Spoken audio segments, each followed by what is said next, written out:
Oops. Okay, I hit the button a little too soon.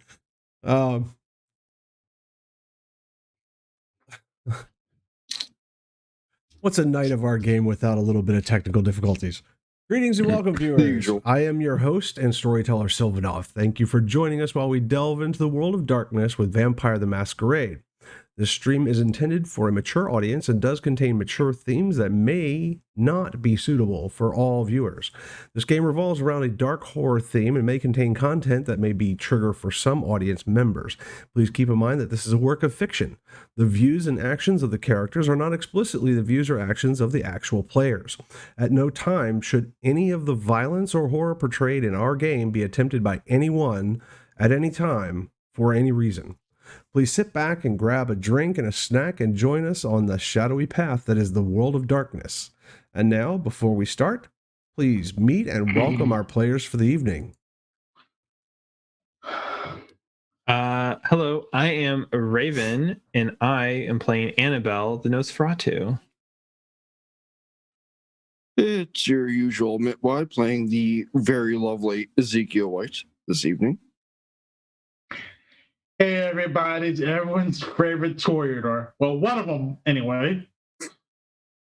Phantom Trickster, and I'm playing Sam Smith.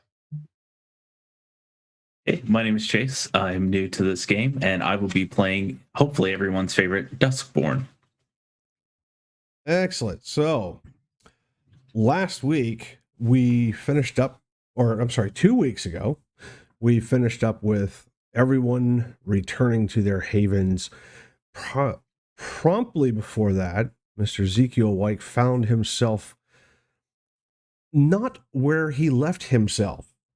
We've learned that going to day sleep in a homeless shelter is not the best idea, as he woke up in a morgue, awaiting an autopsy, scaring the local orderlies when he decided to make himself known and making himself scarce shortly thereafter. Other members of our coterie have been out and about, Annabelle visiting out in the battlefield and making her way by foot around the world of Manassas. Sam Smith, Victor Costa, and Tim Toon going about their busy days, trying to figure out what's going on, delivering one Walter Quince staked primogen unexpectedly to the Tremere Chantry, dropping them off once again, another elder kindred on Mr. D'Arquis's Crowley's doorstep. Now, we do have a new player. Welcome, Chase. Thank you for joining us. Thank you for having me. Glad to have you. And he will be playing Mr. Jonathan Keats. If you would, just briefly, before we get into the story, give us a description for both us and the viewers of Mr. Keats. Yeah, so let me pull this up right quick, get it all down. Well, Keats is a romantic writer from the 1800s, and he is a thin blood, and he was sired by some unscrupulous Tremere. He is like average height. He looks very young, in his early 20s, blue-gray eyes. He wears very comfortable, practical clothing, but usually dressed a little flamboyant. Excellent. And would you all introduce yourselves and describe yourselves to Mr. Chase, please? Sure. So Annabelle is roughly 5'4" or so. She's around 110 pounds. She has blondish hair, bluish eyes at times. Her face has some scarring. It's not really anything specific. Her eyes are sunken. She does not necessarily dress like she lives in a trash heap, but she dresses kind of blendy-any, a little bit like semi-modern blend-in kind of, if that makes sense, which is why I wear what I wear. And that's, yeah. Sam? Sam is about 5'8", little He has a very thin frame. He usually wears suits and a tie. Toyota pen on his lapel. It's on his lapel now, not on the shirt. And he has slicked back hair, grayish eyes, but he does blush the light that turned blue. And I wouldn't say part owner of the Haven Club. I'd say he's like the general manager. He handles all the managerial stuff for the Haven Club, Haven nightclub. When you see Zeke, he is roughly 5'11" to 6 foot, weighting averaging about 215 to 220. Caucasian, very short, very managed hair, auburn in color, with hazel reddish eyes, and no facial scarring or tattooing that you can notice. Excellent. So we're going to pick up at the Nosferatu Flophouse. Annabelle and Zeke. The sun drops below the horizon, tugging you from your day slumber as the rest of the world is winding down their days, going about their lives, having dinner and watching some TV. The world of darkness becomes active. No different than the two of you waking in the apartment. I roused without gaining hunger. Yes. Um, Thank you for the reminder, everybody. Do a rouse check, please. Success. 2 weeks out. Sorry, guys. Oh, good. I forgot myself. Thank you, Annabelle. Oh, it's all good. I succeed on mine. I get hungry. Excellent. We will come to that. So Annabelle is going to unfold herself out of the bathtub again. And when she gets out of the bathtub, she's going to kind of go over and kind of like prod Ezekiel with her foot. Sun's down. Get the fuck up. She'll notice that he, for some reason, is now hugging the toilet bowl, but he'll get up, Okay. kind of just look at her. When he gets up, should I roll wits awareness, or can I just like smell him? Oh, yeah, he's there. No. Oh, I know. I just want to know if I can roll like wits awareness to smell him, to smell if I smell anything weird on him. Sure, absolutely, Okay. you may. I don't know. I'm just trying to see because I want to test. I want to see something. Second. You guys will find that if you want to roll something, I'm not going to stop you. I'm also trying to get better about. I'm also trying to get better about what to roll and when to roll it and how to roll. So, you add your hunger in this, right? Yes. Okay. Yes.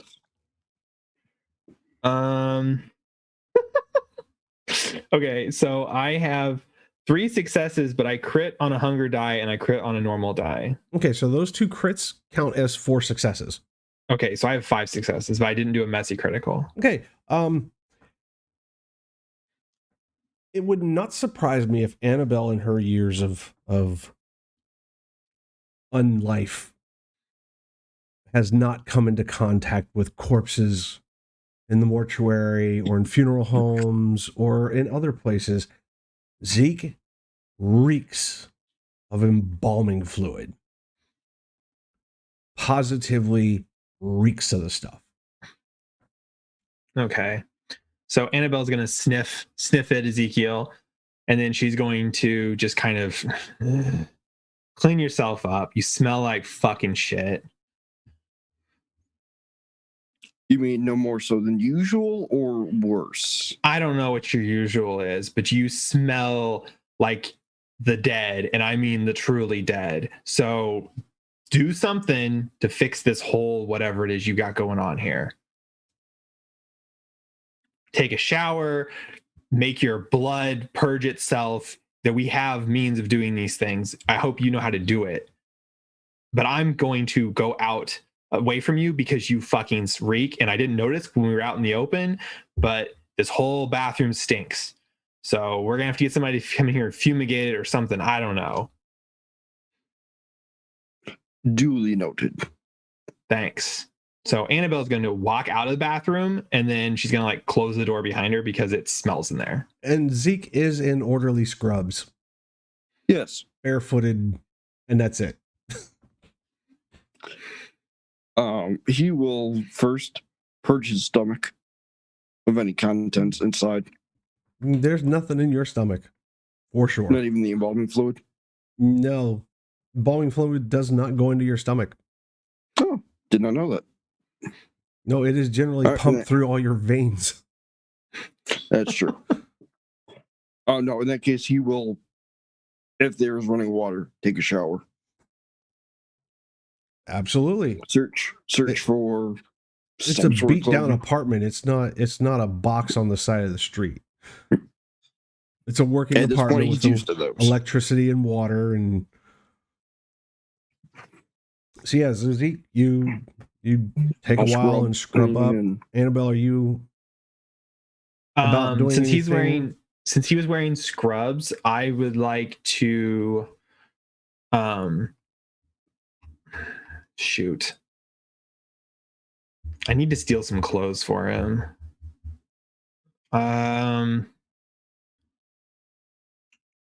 Sorry, I'm looking at my abilities. I don't have anything good for that. So I would probably say I want to go. You have a dot of larceny. I know. No, I was looking at my other ability stuff. So I am going to. Yeah, I'm gonna go. Shit. How would I do this? I'm trying to think. Go to one of the other 5 apartments in the building and see if somebody's not home. Kick in their door. Okay. I was going to say you can do the whole. Yeah, go in the laundromat and like just take. Yeah, there's a communal laundry room. Yeah, so okay, I'm going to use Silence of Death, and I'm going to walk out into the hall. I was debating if I wanted to like go to just break into one of the other apartments, so I apologize. I'm going to kind of walk along, and I want to listen to stop at each door and listen and see if I can find a door where it sounds like there's no sound coming through it. There is a communal laundry room. Oh, well then shit, I will go down to the communal washroom and see if there's any laundry laying around down there. Sure. Yeah, there's a dryer rolling. Okay. I'm gonna just pull the door open and pull out some whatever's in there. I don't care if it's male or female. I'm just gonna pull out whatever's in there, and I'm gonna march my ass back upstairs to the apartment. You find a pair of jeans and an old raggedy green plaid shirt that are massive in size. You figure it's the old guy 2 doors down from you. He's huge.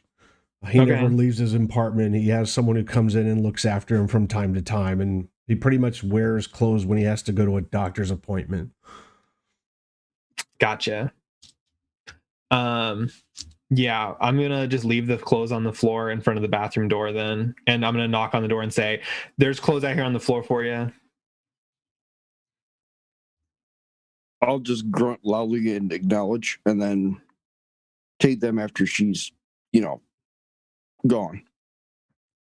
Or at least 2 or 3 minutes later. Sure. Easy enough. Just trying to get at least all the stink off, if not a good majority of it. Sam. The sunset drags you from slumber at your my nice comfortable bed with Egyptian cotton sheets. And I'm wearing full silk ensemble pajamas. I sit up. I reached for my phone because by this point I already had tied my phone to the Haven Club, so they have the number to the burner phone, and I checked to see if they sent me anything as far as like business, something was wrong, or we had a good night. You look at your phone and you find that you get the standard email from Lorenzo. giving you the numbers for the evening, letting you know that everything is going okay, wondering where you and Miss Stone are. With the question, are you coming back?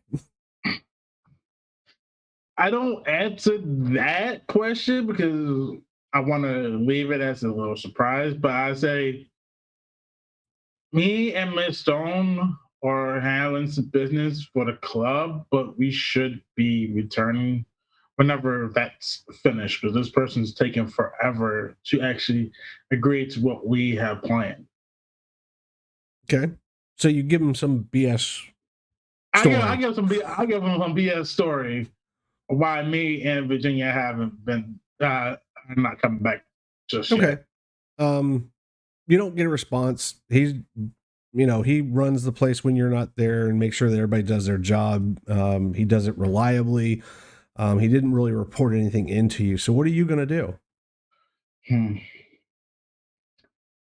I think I'm gonna go take a nice, long, relaxing bath. All right. Not a shower, a bath. All right. So Sam Smith draws a bath. Chase. Yep. I'm sorry, Jonathan. Yes. The wonderful world of mortals is not unknown to you. Absolutely. Being a Duskborn, you in fact have the ability to function throughout the day like they do. What have you been doing for the past 24 hours? Well, I still am a bit of a night owl. So I probably wake up around like 2, 3 in the afternoon. Okay. And mostly nocturnal, but me getting ready is like a leisurely thing. So like I'll take a shower. I'll usually have on like a very open robe with like high socks, some sock garters, some loafers, and have a pipe, and I'm usually like either typing or reading kindred lore or looking at my little alchemy shop. Okay. So I assume that you were either at home or have left home to go to your shop, or is that a shop in your home? That's like a little, you've converted a couple of rooms for the purpose.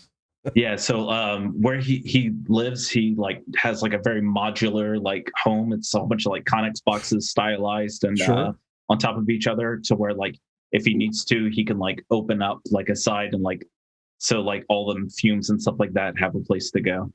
He's installed a restaurant vent, a restaurant hood, suck all the fumes out and not choke your mortal friends. Absolutely. I think tonight would be studying more of the Book of Nod. Interesting. Do you plan on heading out? The one thing you do know and are looking forward to is that this is one of the private invitation open mic nights at the Haven Club, where they actually close it to the normal nightclub scene, and it's literally an invite only thing from Miss Virginia Stone, the Toreador, to artists to actually come and showcase work. Yeah, well, absolutely. I would that would be the thing I would be getting ready for. I'd be like going over the poems that I wrote, be writing new stuff. Cool. And yeah, I would be very presentable going there. Okay. You have probably a good 3 hours before that starts. It's usually around 9 or 10 at night that actually kicks off, when they open the doors and let people in. There isn't really an audience, it is just artistic people performing for artistic people. Cool. This is literally a community event that she's put together, because she's a well-known jazz artist. You've probably heard her records, or if you've ever been down to New Orleans, you've probably maybe have caught her perform once or twice before she relocated to Prince William County in Manassas, Virginia. Absolutely. So Zeke and Annabelle, Zeke finally gets done scrubbing as best he can with what he's got. Zeke, you find a pair of shirt and pants sitting outside the door that are not medical scrubs. They're definitely larger than you. He will You look like you're wearing bags. he will attempt to tailor them the best he can. You know, maybe tie off a bunch of bits just to make them seem a little bit more, you know. The waist on the pants is about a 54. The shirt's Okay, like well, a double XL. The shirt he would bunch off in the back. Did she give him a belt? No? You got what was in the dryer, so Is there, if he looks around, would he find a belt? no. He'll do that. He'll look around for a belt or something. Annabelle is going to suddenly materialize as I drop Cloak of Shadows. There is no belt. Just hold it and we will find you something on the way. I have business to attend to. Business. Yes, you have a message and I don't trust you by yourself to deliver it. So I'm going to mind you for a bit. So you will follow me. We have to go. We're going for a trip. And where are we going? That is not for you to need to know. You will just follow. Can I sense what sort of motive she has from her gaze or from her mannerisms? I don't know. Can you? Is that something I could roll for?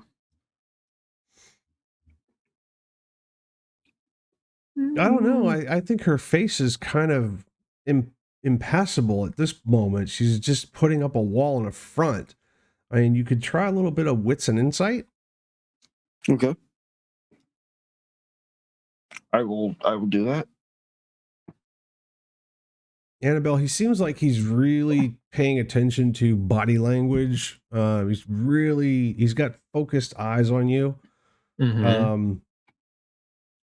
You get the sense that he's trying to read you. Okay. One success. Now, if you're trying to be subtle or anything like that, you definitely could roll your intelligence and subterfuge easily. You know how to mask what you're thinking. This is not a new thing for you. Okay.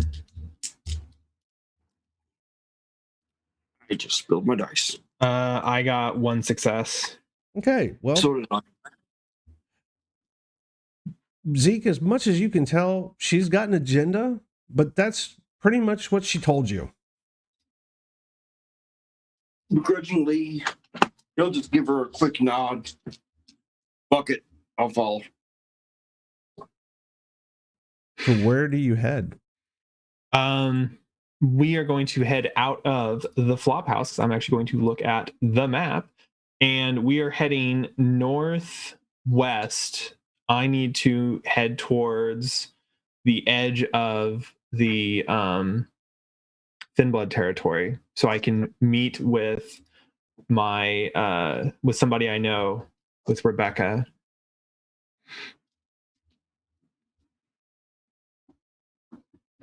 Okay. Well, it's a fairly large territory. No, okay, sorry. I want to. I get if it. I zoom it in, she's in the rough area of probably Wells Street and West Street, somewhere in there. So she's not right in Thin-Blood territory. She lives outside of Thin-Blood territory. Okay. So so she's north. She herself is in northeast of Thin-Blood territory by a little bit. So yeah, I got you. Because that is Thin-Blood territory. Yeah, okay. I was just making sure. Sorry. All right. He'll just follow her silently. So yeah, the two of you get out of the apartment building, and the first dumpster we find, I'm dumping Ezekiel's scrubs into it, so that they are gone. Well, there's trash cans right there at the flop house. So perfect. They're gone. Easy enough. So, he tossed the ID card into a hobo fire. Okay, you're gonna start a hobo fire because there's not one at the apartment building. No.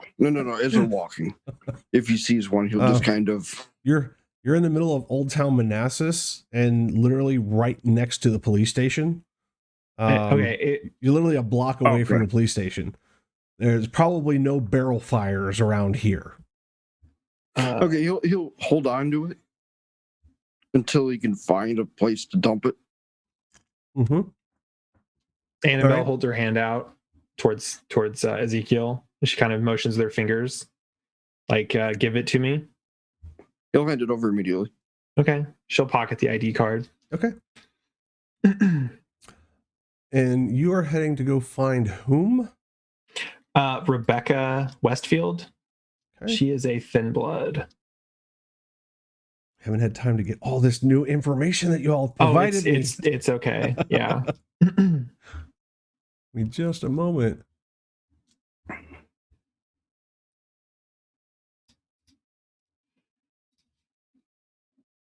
Okay. So she's a thin blood. Got you. Is she in any way connected with Mr. Keats? Not that I'm aware of. Okay. She is she had, when I had been previously in the area, she was the individual that I left some property with when I left town. Okay. So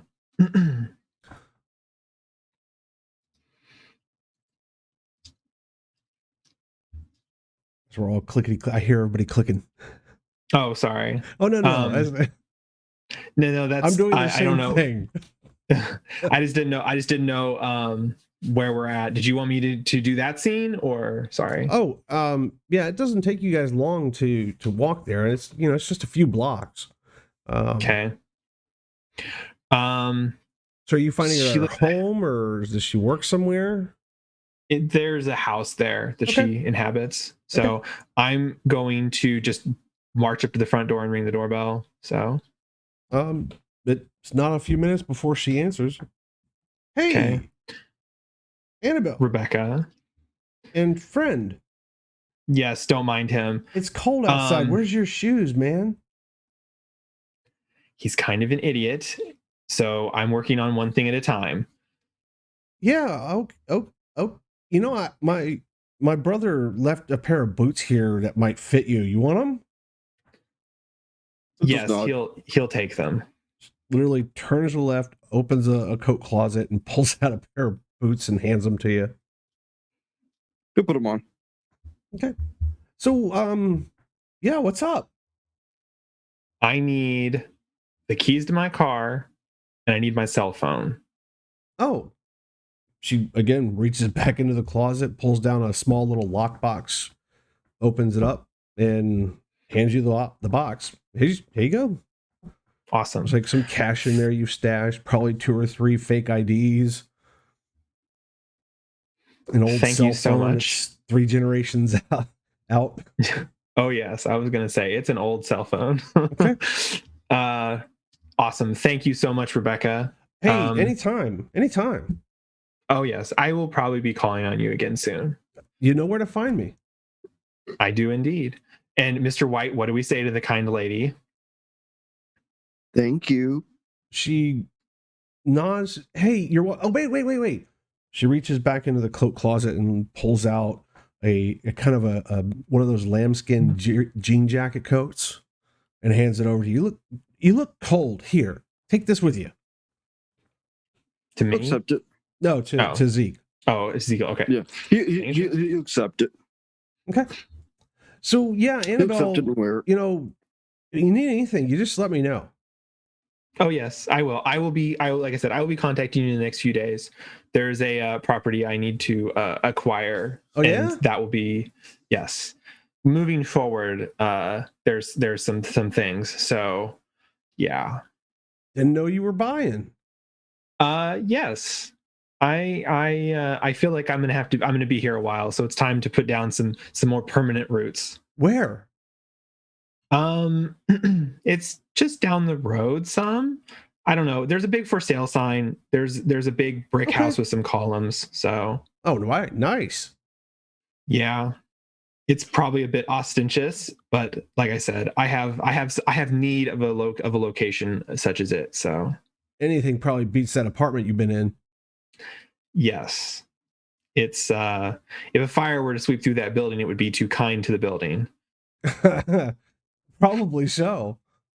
Probably not as unkind to the people there if they got trapped. Oh, yeah, that's true.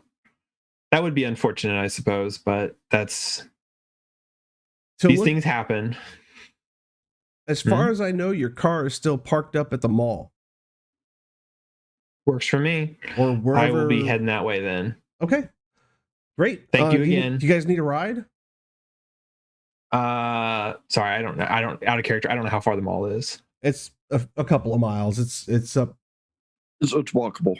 It's not. Well, it is kind of It's- walkable, yeah. but by foot, it's a fair walk. Okay. Yes. You know what? We'll take that ride. It's probably better I don't march Mr. White here all night. So Cool. Yeah, just give me a second. Let me get my coat and my keys. She runs further into her home, comes back out quickly, and locks the door behind her and leads the way to her car. And sweet. she's not like a butler. She's not opening doors for anybody, but she gets in Yeah. and unlocks it, and up it goes. I'm just gonna say I'm just gonna jump in. I don't. He'll get in wherever Annabelle points him to get in. I'm not pointing shit. Make your own well, he'll get in the decision. back. He's afraid of her. He'll get in the back. Okay.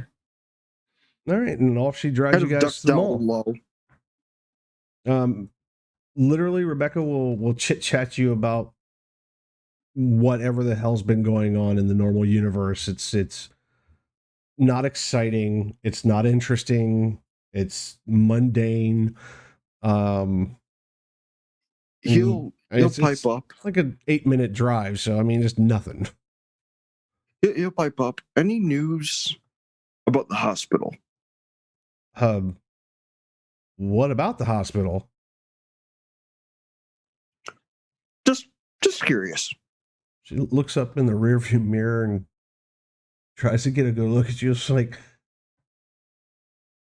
is there something supposed to go on at the hospital? It's an odd question. I have a friend there. That's why I was asking. I didn't know if his condition was being reported. Well, why don't you call the hospital? Because I've had a rough few days. You want And to he'll borrow shoot my Glenn's phone? Annabelle's. I mean, it's on the way. We can stop if you want. No.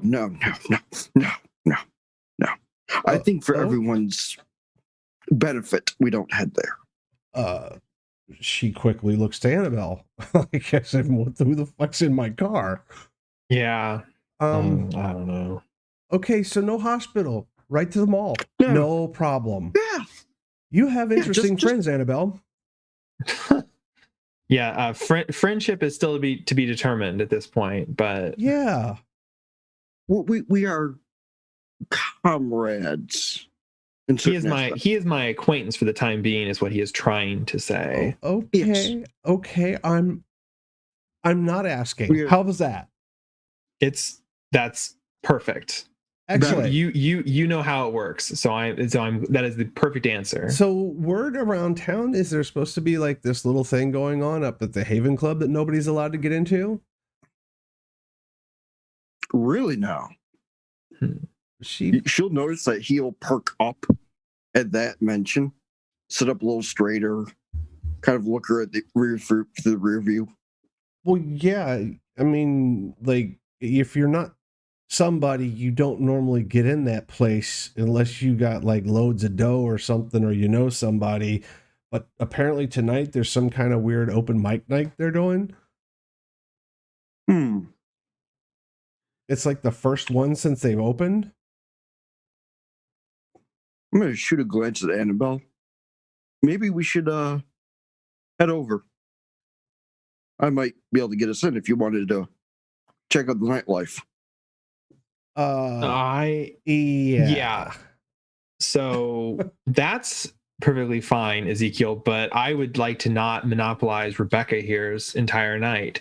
So I mean, once we get your vehicle, yes. okay, yes. Once I have acquired my vehicle. We will travel to this Haven Club. It's not a bad place.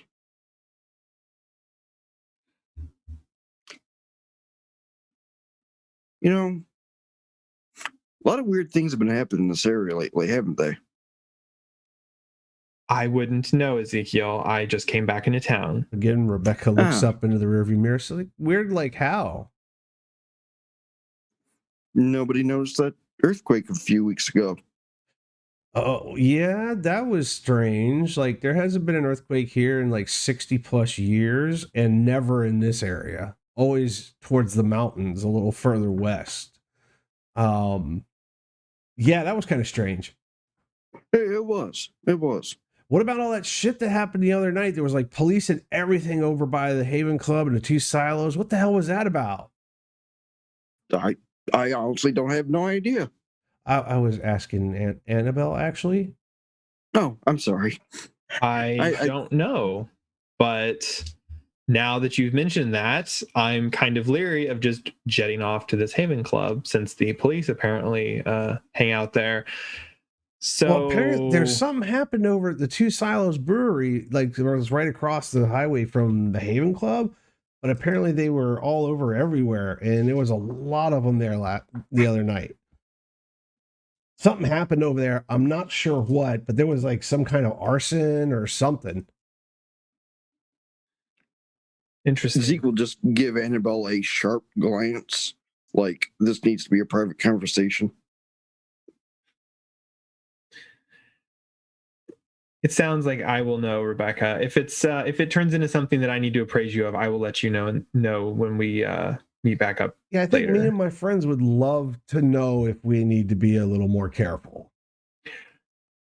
Always be careful. She looks up in the rear view again at Zeke, like, who is this guy? Yes, I always take as many precautions as you can. You can never be too safe. Yeah, no kidding. So anyway, here we are. There's your car. She points out the window. You got my number. Let me know if you need anything. Yes, of course. Like I said, I will be in contact with you. Great. Thank you. Yeah, stay out of the cold, dude.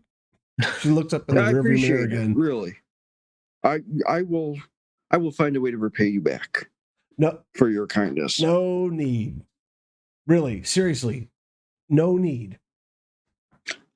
She looks back to Annabelle and winks once. As Annabelle gets out of the car, thank you again, Rebecca. Hey, no problem. See you later. She rolls her window up and starts pulling away. Okay. I need to find this real fast. Yeah. Sam Smith. I had to.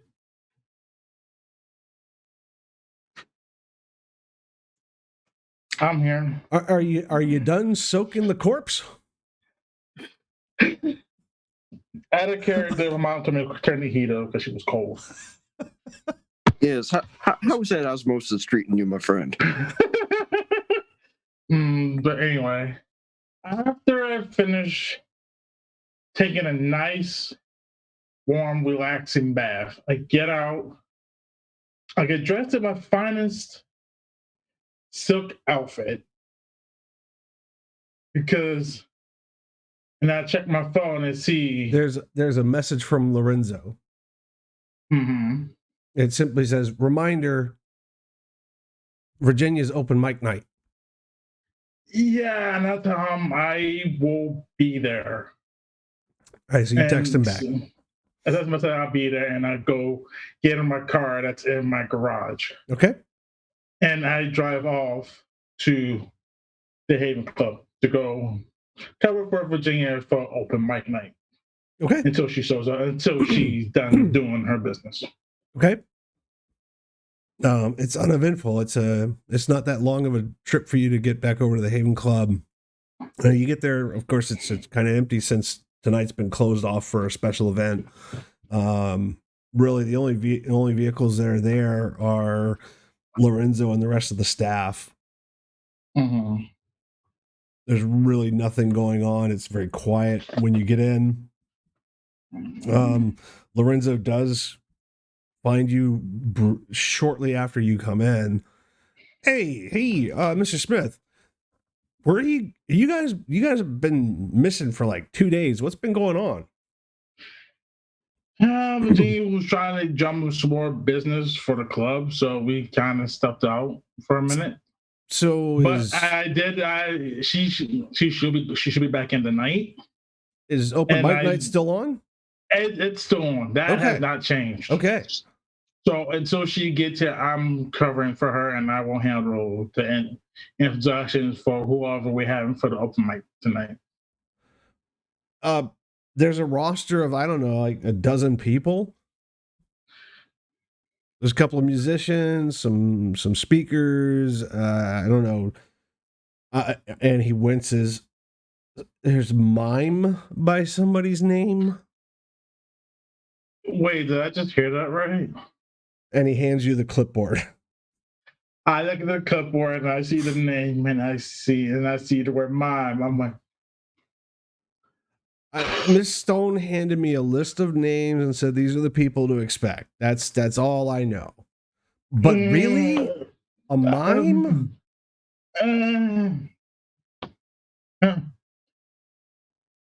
Nothing wrong with mimes, but I doubt it's going to gain a lot of applause after the person's done. Oh, I forgot to tell you. Prince William PD was by again last night. Again? Yeah, they wanted to take a look at some more footage and see if they could get another copy of some things. So we let them in, helped them out, got them what they needed. All righty. I'm glad we got that situated.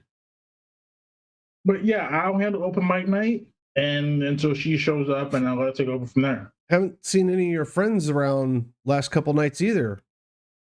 Yeah, I haven't seen them either, and that was concerning. Maybe they'll probably show up tonight. I mean, they do have VIP access due to being friends with Virginia and myself. So they'll probably swing by tonight. Thought you all were a pretty tight crew. It's just curious that everybody's gone. Yeah, I know. Yeah, we're pretty close, but I'm sure they'll probably have stuff to do, but they'll probably show up tonight. All right, Mr. Smith. Not a problem. If you need me, I will be either at my office or in Virginia's if I need something at her office, but most likely I will be in my office until it's time to open up for open mic. No problem. We'll take care of everything. If we need something, we'll let you know. Otherwise, we'll just leave you alone. All right, but let me know when you guys are about to start so I can come down to the stage and do my little spiel. Sure. I mean, we got another hour or so before that starts, so you're good. We'll take care of everything. All righty.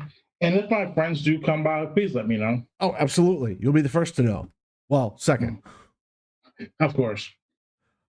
All right, Mr. Smith. Thanks, Renzo. Absolutely.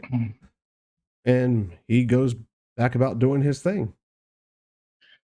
I'm just walking in my office and I'm mouthing the word mime repeatedly. And I'm like, the word mime, really, Virginia? Repeatedly. Like, Mr. Keats. Yes. What are you busying yourself with in this alchemy lab of yours? I am other than going over your poetry and notes. Going over the poetry, going over the notes. I like to mimic other kindred's abilities. So I am probably working on a potion to mimic blood sorcery, since I have seen it quite intimately within the past couple of nights. Okay. What is it you're trying to accomplish? I am something specific. Basically, doing the Summit and Blood, and I work closely with the Chantry, and it's more of like me doing an obligation for them. It's more just like broad term things of mimicking blood sorcery through my thin blood alchemy. Okay, so you're experimenting. Yes. And what are you experimenting on? Your blood, someone else's blood, human blood? I am a mixture of my blood, human blood, other thin bloods that I have cultivated, and then just like different like in my alchemical books, like adding different elements in different ways. Adding fire, adding earth, adding water, mercury. Okay. More mystical than scientific. Okay. So why don't you roll me your wits and alchemy? Could I do intelligence alchemy? You already said this is less science and more. Fair. You said you're playing. Yes. Sure. You can do intelligence.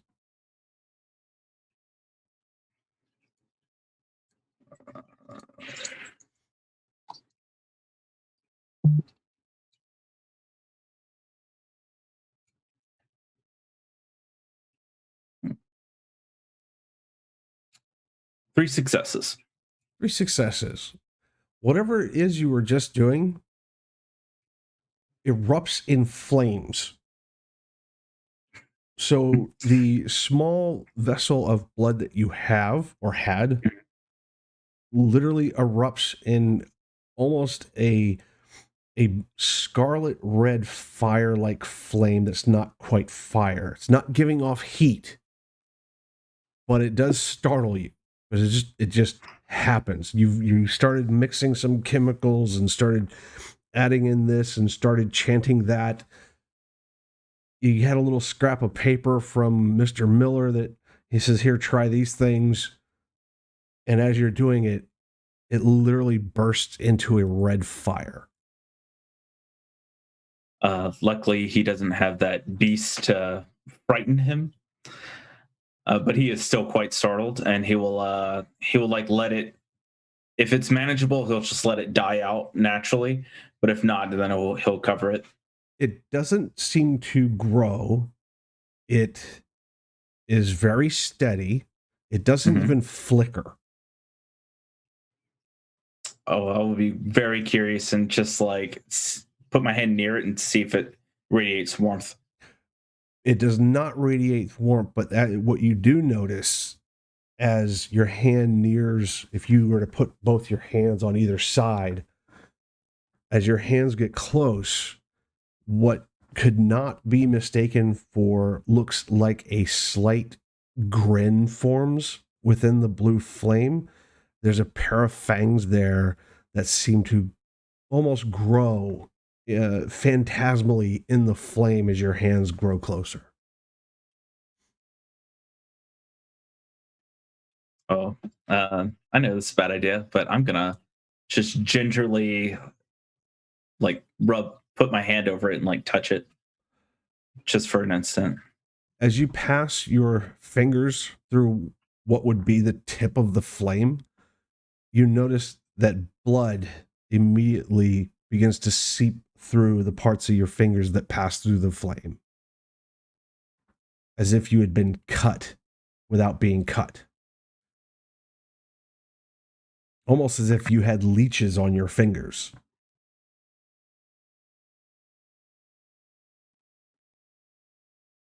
This is interesting, and I'm gonna document all of it. Shortly after you pass your hand through, within a few seconds, the flames go away, and what was Vitae turns into some odd black liquid. I will save that liquid for later.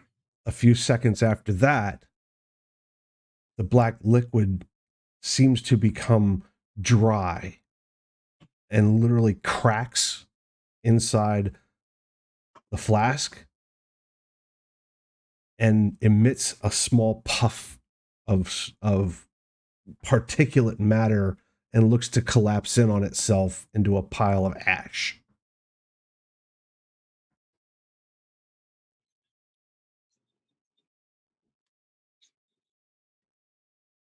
This is all very interesting. Yeah, as soon as I jot down the notes, what it's doing, what it did, I'm going to get ready. I'm going to put on a very floral top. I'm going to put on a wool coat over it, and then fix my hair. I'm going to have cologne that I've made myself with brandy and rose water and orange blossoms, and then I'm going to get ready. Probably do a quick shave just to make sure I'm very clean, presentable, and then Human then head habits out. die Yeah. hard. Okay. Annabelle and Zeke, where do you two head? Yes, sir.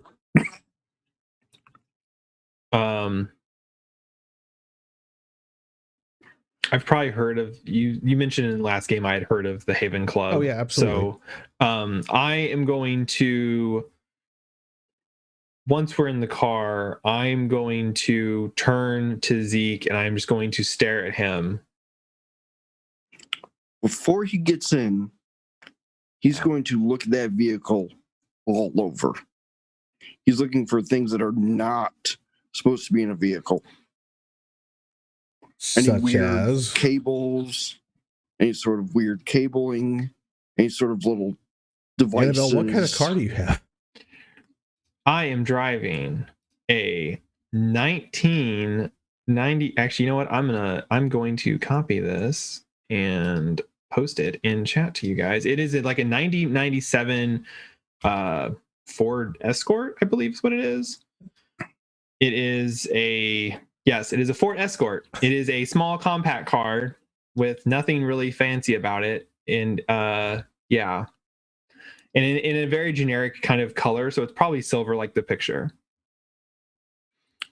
In a roundabout way, he's sweeping for bugs, right? Any sort of listening devices or anything that he could recognize from, Tim's experience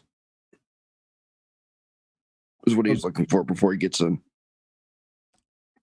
Okay, so you're gonna roll me wits and technology. I'll roll you straight wits.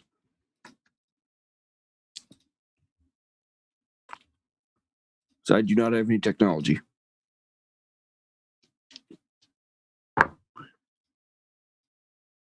Zero successes.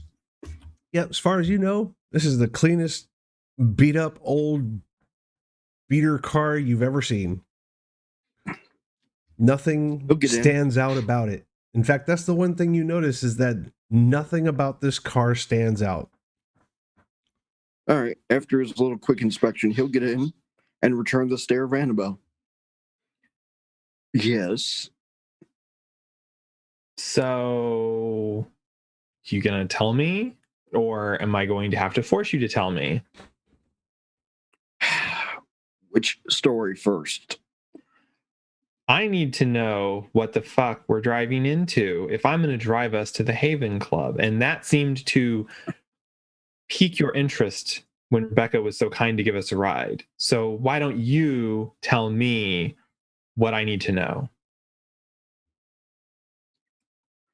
This stays between us. Of course. I am nothing but a steel trap, so I will take your word for that.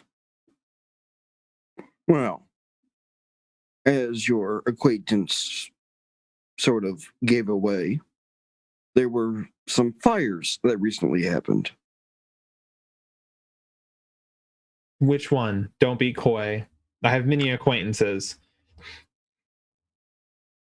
You said her name was Rebecca? Rachel? Oh, Rebecca? Yes. Okay. She mentioned the Haven Club of fire and one other place that may have been on fire recently. Yes. That may or may not have been our doing, inadvertently. Okay, so I need to know. You know what? I don't even care why it may or may not have been your fault. I need to know if I am putting myself in danger by going there. Depends. This isn't adult diapers, Ezekiel. I need a it's a simple yes or no answer. I can't answer that with a yes or a no because I don't even know if it's safe anymore. So it was safe before. Yes. So then why is it We can- possibly not safe now?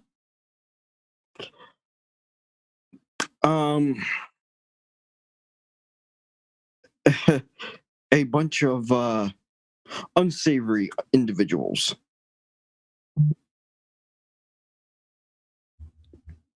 A certain primogen. Okay.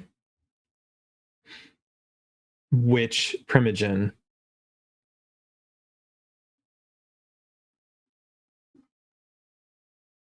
He'll lower his voice. Walter Quince. Okay. Do not trust him. Okay. If what Damien has said is true, and he is there to get rid of the corruption, that is the source of the corruption. I would fully believe anything that Damien says. Would or would not? I would. If Damien tells you something, you would be wise to listen. Well, let's just say a few of my associates have had more interaction with Mr. Quince than I have. The last I saw of him,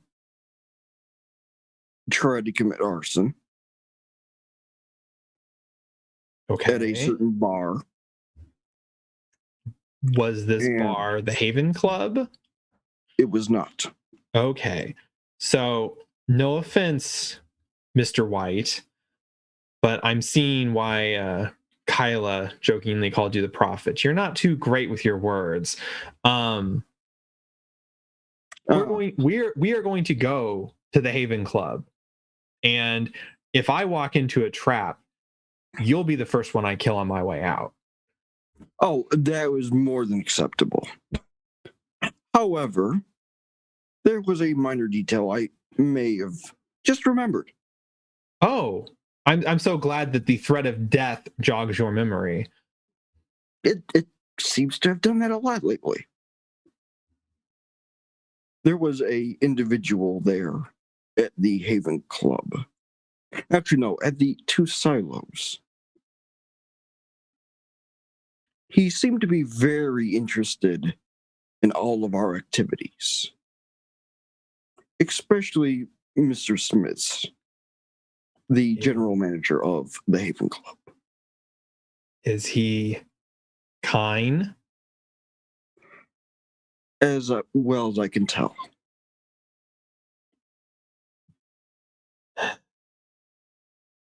I have not seen him since that night. However, it wouldn't surprise me to know that he has ties with a certain bit of alphabetical letters. Of course, of course. Which, actually, no. I'm not at liberty to discuss that part of this. You know what, You Mr. are not White? walking into a trap. You know what? We will head towards the Haven Club, Mr. White, but if I feel like it's too rich Risky. for my blood, then I may just let you off and you can walk the rest of the way if that's where you so choose to be. But I refuse to allow myself to be dragged up in the net of the local heretic hunters or whatever the fuck they call themselves these days. No, I don't know if this is the actual... I don't need an answer to that, Mr. White. And at that, Annabelle turns on the car. I will say this. As much as I like to preserve my own self-worth, if we are heading into danger, send me in first. Oh, that was the plan. Good. So I'll turn on the car and I will start heading off towards whatever access road I need to get on to head towards the Haven Club. Yeah, He'll give her you're like directions 6-7 as they minutes drive. away. I mean, Okay. He'll give her directions. it's not far to get. I mean, everything in Manassas is pretty close to each other, with connecting He'll roads kind of nine point out- ways to Sunday. He'll joke as they get closer and kind of nod toward where that van was parked. There was a murder that happened up that road right there. Does this have anything to do with your letterman or primogen? Just if she looks at him, there'll be a shit-eating grin on his face. I don't even, like I said, I don't even care at this point. Okay, wow. We're here. Zeke, your face scratches at the back of your head. Okay. So it's bragging, is it? Kill 'em all, it is, huh? Sounds good to me. Who's next? We will scratch the back of our head if it is necessary. Will be spoken aloud. Well, we're going to the club. There'll be people there. Just pick one. If it is necessary.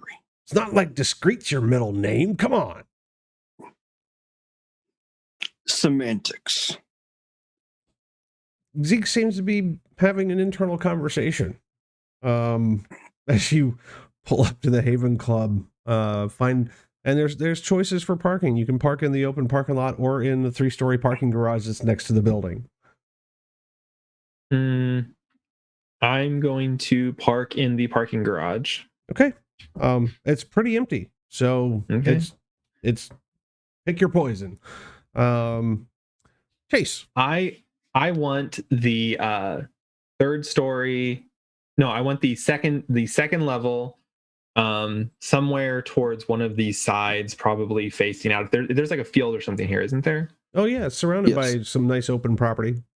Okay, yeah. So I want to park on the second level with the car actually at one of the edges, so that it's kind of like out towards a field. Sure.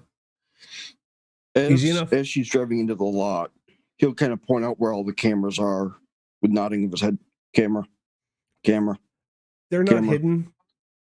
No. They're standard building security cameras that you would expect to find at a decent club. And as he points them out, they're kind of clearly obvious.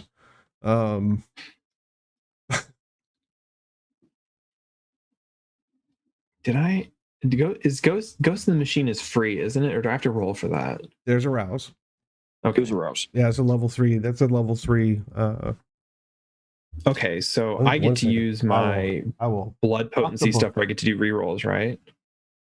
You For can. this? Or no? If you fail. No additional You can- cost for Ghost in the Machine. Oh, okay. No additional roll is required when being viewed on a live feed. Treat observers as present with the vampire. With regard to the discipline, the observer adds +3 to their difficulty on tests. Blah blah blah blah blah. Okay, so I've had Ghost in the Machine running, so I don't really care that there's cameras around. So Okay. Yeah. Sorry, I basically always have Ghost in the Machine running. That's my That's go-to. good for the storyteller to know. Yeah. Thank you for selling me. Before they get out, Zeke will mask him 1,000 Okay. and kind of keep his head out of the cameras. Aside from Zeke's overly baggy clothes that he seems to be constantly clenching the waistline of these pants, he becomes Mr. Nondescript. You are completely familiar with what just happened. Mm-hmm. And successful rouse. No hunger. Mr. Chase, you finished primping and preening.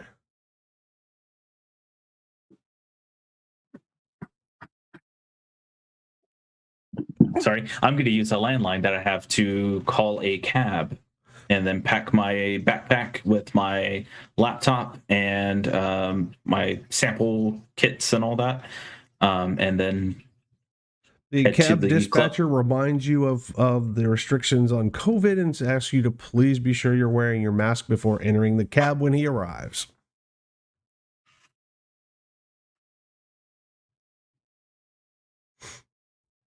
But they tell you that it should only be a few minutes before the cab arrives, as they haven't been terribly busy. Perfect. I don't know if you can tell, but there's little Nosferatu symbols on it. Nice. That's great. So yeah, just a couple minutes later, you hear a couple of honks outside the structure, as one might call it. I don't think it resembles a home. No, it doesn't. And he'll get in and he'll close it and tell them he wants to go to the Haven Club and be absolutely silent and just like start looking out the window. The driver nods, says no problem, hits the meter, and off he drives. It's not but probably a good 8-10 minutes. He seems to take a couple extra turns that clearly are just adding a little bit of time to that short trip. But he does pull up to the Haven Club. As you approach the Haven Club, it's a 3-story large building. There's a 3-story parking garage next to it. As you approach it, there's the nice covered walkway to the entrance with velvet ropes, and there is a valet present, but he seems kind of lackadaisical tonight. He seems like he's overly dressed for the way he's acting. Gotcha. Clearly, you're not pulling up to get a valet parking, and the parking lot is not chock full or in need of a valet. So he's more of a doorman at this point. There's no doorman. There's no security. They're just kind of like checking a list and waving people through. So as you approach, he kind of stands up a little straighter. Name? Jonathan. Keats. Jonathan Keats. All right, 1 second, sir. Yep. Seems you're on the list. Come on in. Welcome to the Haven Club. Please help yourself. Just walk past him. Yep. The doors are open. There's the staff is kind of walking around. There's a bartender behind one of the main bars. This is a pretty snazzy place. It's pretty upscale. There's a second floor above you, and probably, from what you can gather, a floor beneath you that's subterranean. And somewhere there is a third floor, because you remember seeing 3 stories when you walked up.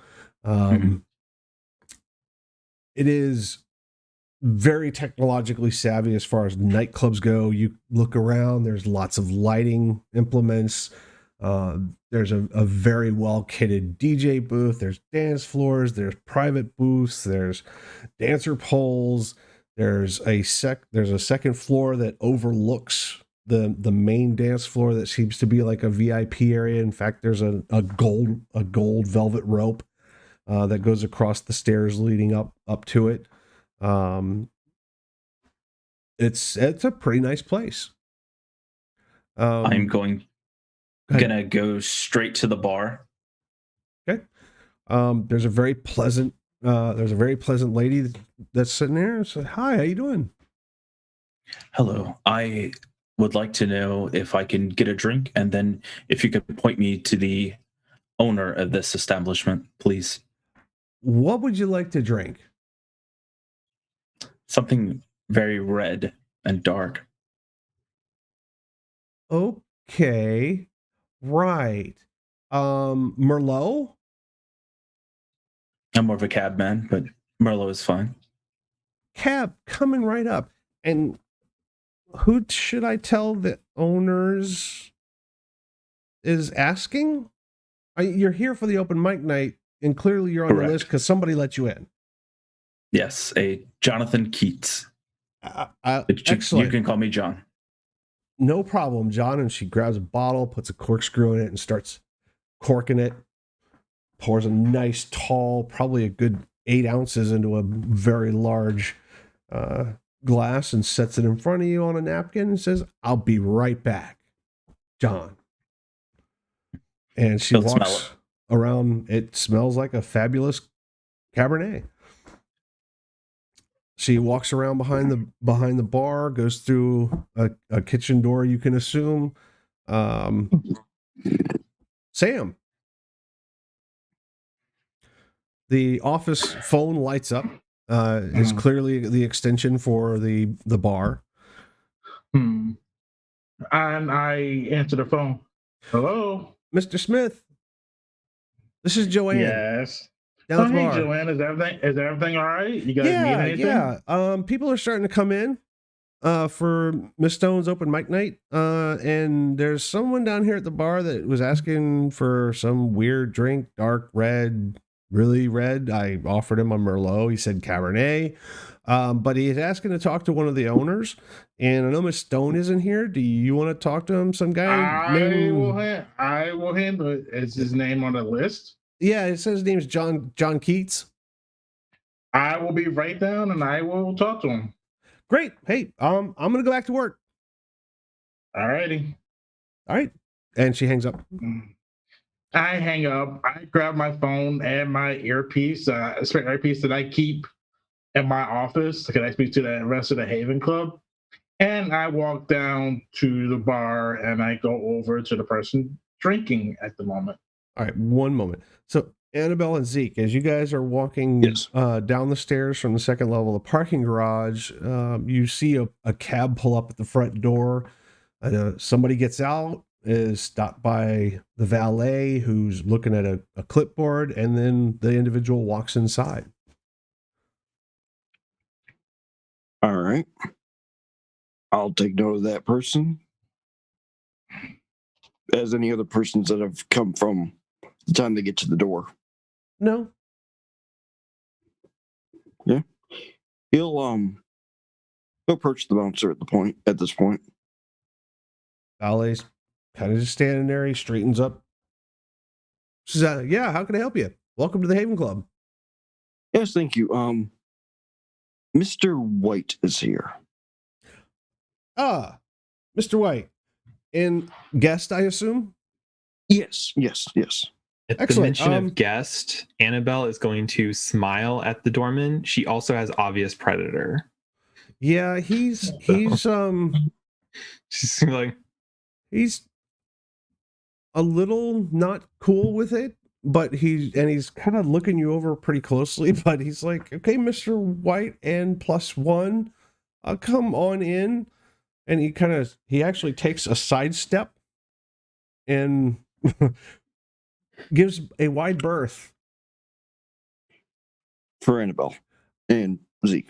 Correct. Are any of my other associates here this evening? I don't know who your associates are, Mr. White. Mr. Smith, Ms. Stone. Mr. Smith is inside. Yeah, he's in his office. Perfect. Okay, you two have a great evening and enjoy. As he's getting more nervous, he will take his time getting inside, deliberately moving slightly slower, making sure his pants stay up. Annabelle, he definitely gives you a wide berth and keeps watching as you walk in front and past him. Annabelle, I'm just going to say thank you, my good sir, as she walks past him, and she finally drops a smile once her head's like past his face. So sure. Real quick, Sam, there's a little notification. You can hear a little buzz in your earpiece. Sir? Yes. Hey, Mr. White and guest have just arrived. Just letting you know, because Miss Stone said anytime any of your associates that are on the VIP list show up, that we should tell you. Right. You said and guest? Yeah, Mr. White has a guest. Huh. And he looks awful. It's a good thing Virginia's not here because she would kick him out. Yeah, looks- I'm glad I'm handling this because I should kick him out. Yeah, You can't miss I will him. handle it. Yeah, I'm not at the bar anyway, so I'm not like can't. I really don't think I'll be able to miss him. Oh, okay. Yeah, okay. And he disappears off the comms. Chase, you hear the slight conversation or you hear the one side of Sam's conversation as he's approaching from the stairs from the VIP area, as he comes down and approaches the bar, almost heading directly in your direction. I'll clock him and I'll slightly turn towards him, just waiting. Now, when he gets about 10 feet from me, I'll stand up and present myself. Are you Mr. Keats? That is correct. Hi, I'm the general manager and / owner, half owner of the Haven Club, Sam Smith, and you wanted to talk to one of us? That is correct. And I'll extend my hand. I extend my hand and I give it a firm handshake. Are you cold? Yes, he is. Yes, I am, because I don't have much life up yet. Mr. Keats, however, is not cold.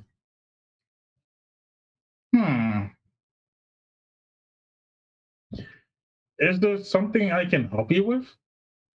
No, it is tradition that we introduce ourselves and to the owners of the establishments we attend. Well, tradition is very important, no matter who it is. Tradition is important. It what separates us from the animals. And I give him a nice smile when I said that. Because in all honesty, it's the truth. Coming out of a Toreador's mouth. He's just going through the motions. He doesn't honestly believe it himself. So are you here for the open mic night, by any chance? That I am. And I will say you honestly have a beautiful establishment. Well, we do take pride in our establishment and how it looks. I can tell from the way you dress. Why, thank you. But I do not want to monopolize your time. And I'm sure you're a busy man. Joanne kind of looks around at the lack of people, kind of grins to herself and goes back to wiping down the bar. I should be, yeah, I'm gonna be busy. I mean, with the other owner kind of busy tonight, I do have to manage the open mic night until she shows up. So I'm gonna be busy running around, running the floor, hosting, introducing people. So yeah, I'm gonna both be pretty of busy you tonight. See a pair walk through the door. Sam, you immediately recognize Zeke, although he's wearing pants that he literally has to hold bunched in his hand. That looks droopy. The shirt he's wearing is a green plaid something that's probably 8 sizes too big for him. Followed by Annabelle. I don't think you've actually met Annabelle yet, have you? No, because nope. So Zeke's the only one who hasn't got away with it. I'll give you a wits and awareness, both you and Chase. He said, "What's an awareness?" Well, actually, you don't recognize Zeke. I'm sorry. It's No. He said, "I will recognize him." He said he looked like a mess. true. Okay. I will recognize him in a heartbeat. It's Annabelle. I don't recognize. The bouncer said that he introduced himself as Mr. White and that he looked like hell. Right. Once we're in the building, I'm going to activate Silence of Death. Okay, so you make no noise as you're moving around. Mm-hmm. We're gonna approach Sam. Well, hold on. And kind of shuffle a little bit and accidentally let go of the pants. So Sam and Chase, did you guys get a roll for me? I got 3 successes on that. I got 4, a 10 on my regular dice, and a 10 on my hunger dice. So Okay, messy. so messy critical. Immediately, So the sick. person accompanying the baggy looking individual who literally leaves you with no lasting impression catches both of your attentions as someone dangerous. There's an aura preceding this person, and as you turn to get a better look, notice that the footsteps aren't registering sound on the clearly hard floor. There's no sound of clothes frictioning as arms and legs move.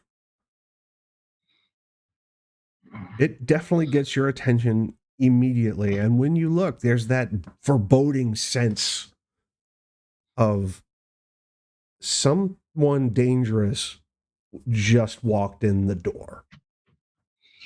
Lovely. I actually look at Sam and at the same time, Zeke shuffles Zeke's over to losing his pants. Sam and drops trowel as his pants Okay, I fall. let go of Chase's hand and I Bridge. walk over to Zeke. Unfortunately, Zeke has no underwear. But But thankfully, I'm walking over to Zeke. thankfully, he's wearing a shirt that's way too big and covers what should not be seen by the general public. Okay. Like I said, at this point, I let go of Chase's hand and I said, "Excuse me for a minute." I walk over to Zeke. However, anyone behind him will be seeing bare ass as he is hemmed that shirt in the back. Yeah. So you bend over to pick your pants up? Yes. Why? What is the guy looking? Look at it. I don't have customers. Annabelle, right now. you just got full mooned by Zeke as two individuals turn to look at you dead in the face. Yeah, and Sam already let go of Chase's hand. He's walking over to Zeke. Zeke will pick up his pants and just look at Sam. Sam disregards you and walks past you as you're picking up your pants towards whoever was behind you. No, I went to Zeke. I went straight to Zeke. Okay, no, straight to Zeke. Got you. Zeke. I went straight to Zeke. And he'll look at Sam. You don't happen to have any pants, do you? I have a whole bunch of outfits. Office. Yes, come with me and bring your guest with you. She is a friend of ours. We'll talk in my office. Face there. Clearly audible. He'll cock his head towards standing right next to you. Towards Annabelle. He'll cock his head towards Annabelle. Coming. Yes. I'll look at Annabelle and just kind of trace my face where she has scars. He'll look over at Keats.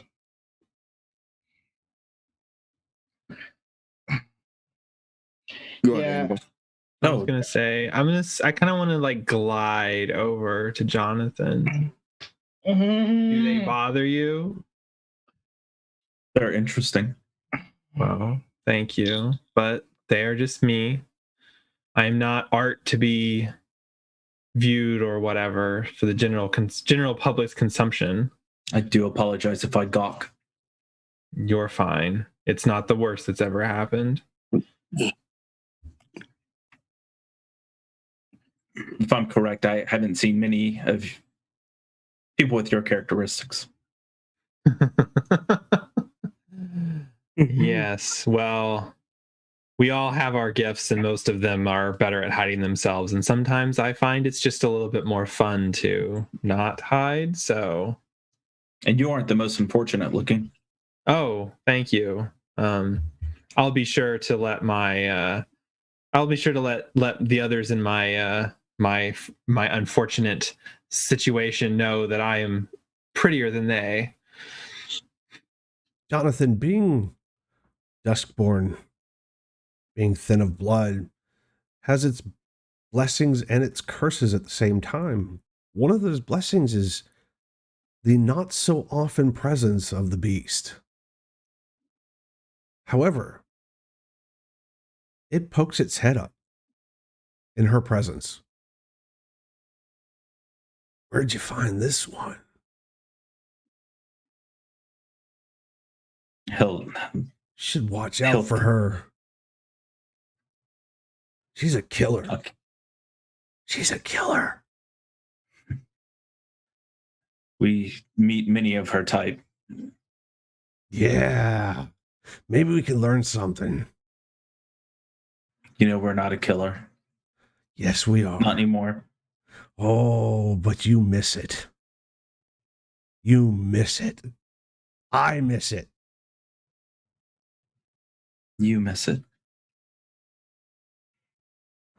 And I it think for goes quiet. creepy effect, I think the beast sounds like my first ex-wife, my dead wife. Very young, very innocent. All right. Sure. I will. Okay, sure. I won't replay that little scene, but yes. Yes. Just for future. The next time.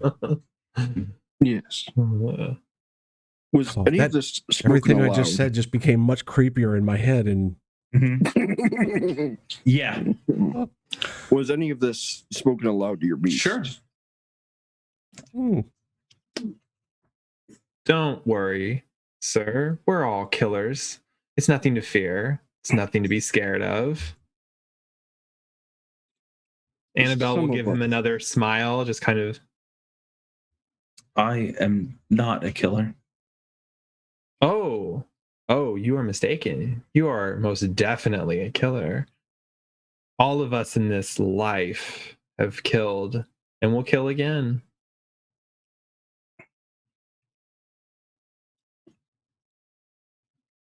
Zeke, your beast chimes right in. Oh, she don't know the half of it. 22 in the last 2 weeks. Wait, no, 24. Is that the count or is it 25? I'm losing count. Which is it? Do we need another one? This guy looks vulnerable. Get him. We will just cough slightly, Oh, kind of play at the back of our neck. I'm sorry, sir. I've forgotten my manners. I am Annabelle. Annabelle, my name is Mr. Keats. Ah, Mr. Keats. That is a wonderful name. But I believe my escort is coughing to signal me away to my meeting. I don't, though maybe not. He is kind of a little slow at times, so. And I'm sorry to make this, but I am Mr. Julius. Julius. Yes. Annabelle has You're they begin talking. Your beast actually pipes up. It has a sly, oily, ingratiating sound, almost inviting. They're all cattle. Moo. Moo. It's beef on the menu. At Look this, around. Annabelle will smile again, just kind of. Look around. Who's watching? I mean, really. Look at all the hidey holes, private booths and everything. Just wait till this place gets hopping. No one will notice. This is a hunting ground. Yeah, we like this place. We like this place a lot.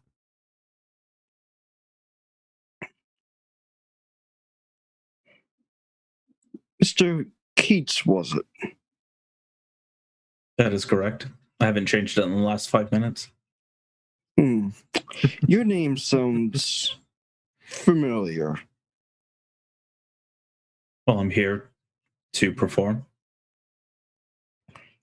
Are you perhaps known for something? Maybe if you're literate. Ah. I see. Maybe we might know each other's works. Julius Ephraim. Ethram. He'll ponder. And I think of the manifesto that pops into mind, and good to put a face to a derangement. Yes. As you know, thou shalt not lie. They are evil, and the truth is sacred. Jonathan, And he will just smile. what exactly do you know about Mr. White? I simply know that I have a copy of his manifesto with his cult tenets and ethos. You know the name of his cult? Yes. Wits and intelligence, please. I'm sorry. Wits and awareness. Both of us are just him. Just Jonathan. Okay.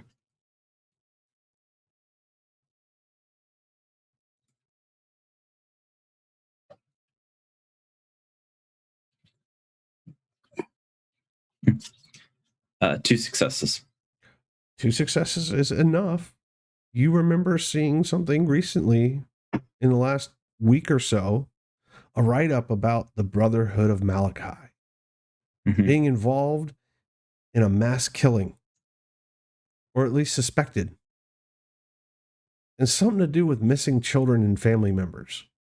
You don't remember reading the article so much as glancing at it in one of the local no-name papers, but you remembered the name of the cult and the associated rumors, as it were.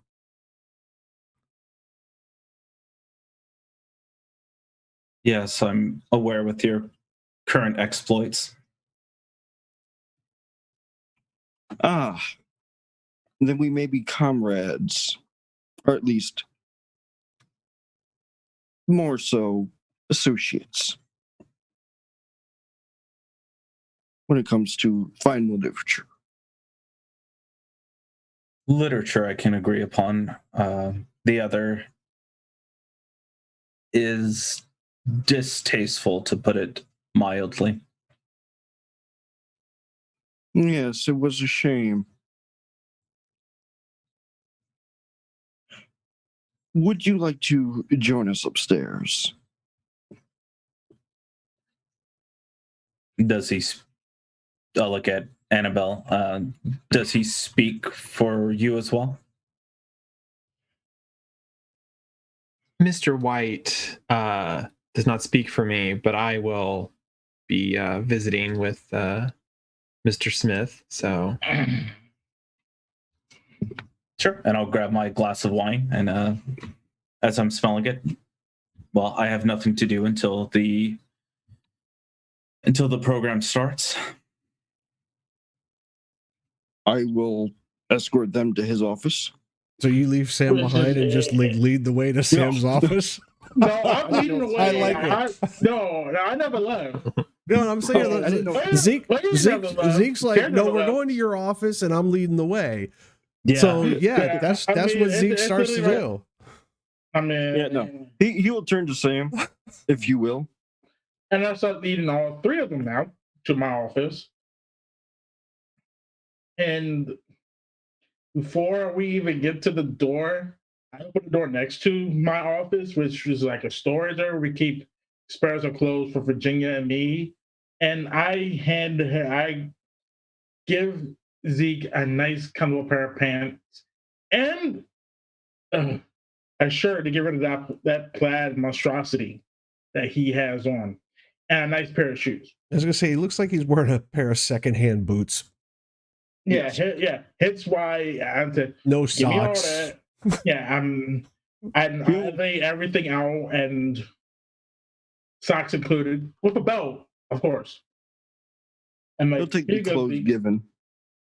He'll take the clothes given, move off to one of the VIP rooms that are private, close the door, change, and reappear within seconds.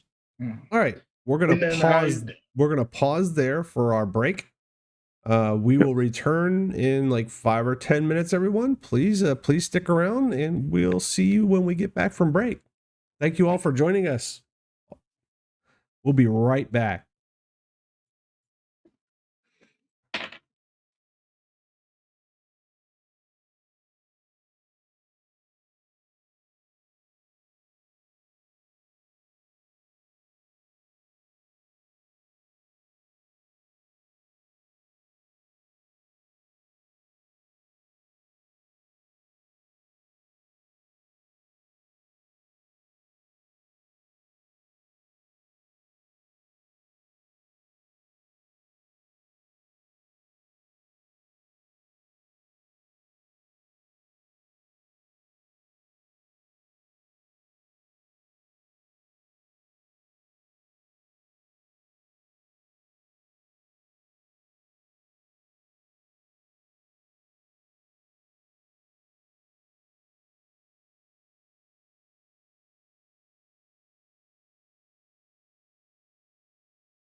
And welcome back, everyone. Hope you stuck with us through the break. Glad to have all the visitors that have joined us. And we will resume right where we left off with everybody entering Sam Smith's office at the Haven Club. Mm-hmm. So as soon as everybody walks in, I'm gonna be the last person, and I'm gonna close and lock the door that we can have a little bit of privacy because they know my door's locked. That they need to knock, or I'm probably in a meeting and I have my door locked. So I sit at my desk. Zeke already knows Virginia does the same thing. So Sam, you know Zeke. The other two individuals you've never met before. Well, I did introduce myself to Jonathan. And you shook his hand and had a pulse. He was warm. And Zeke and Annabelle, well, at least Zeke was being kind of forthright with what he was talking about in front of this person. Mm-hmm. So, first thing I want to ask is, Mr. Keats, I was told by my bar attendant that you wanted something dark and red.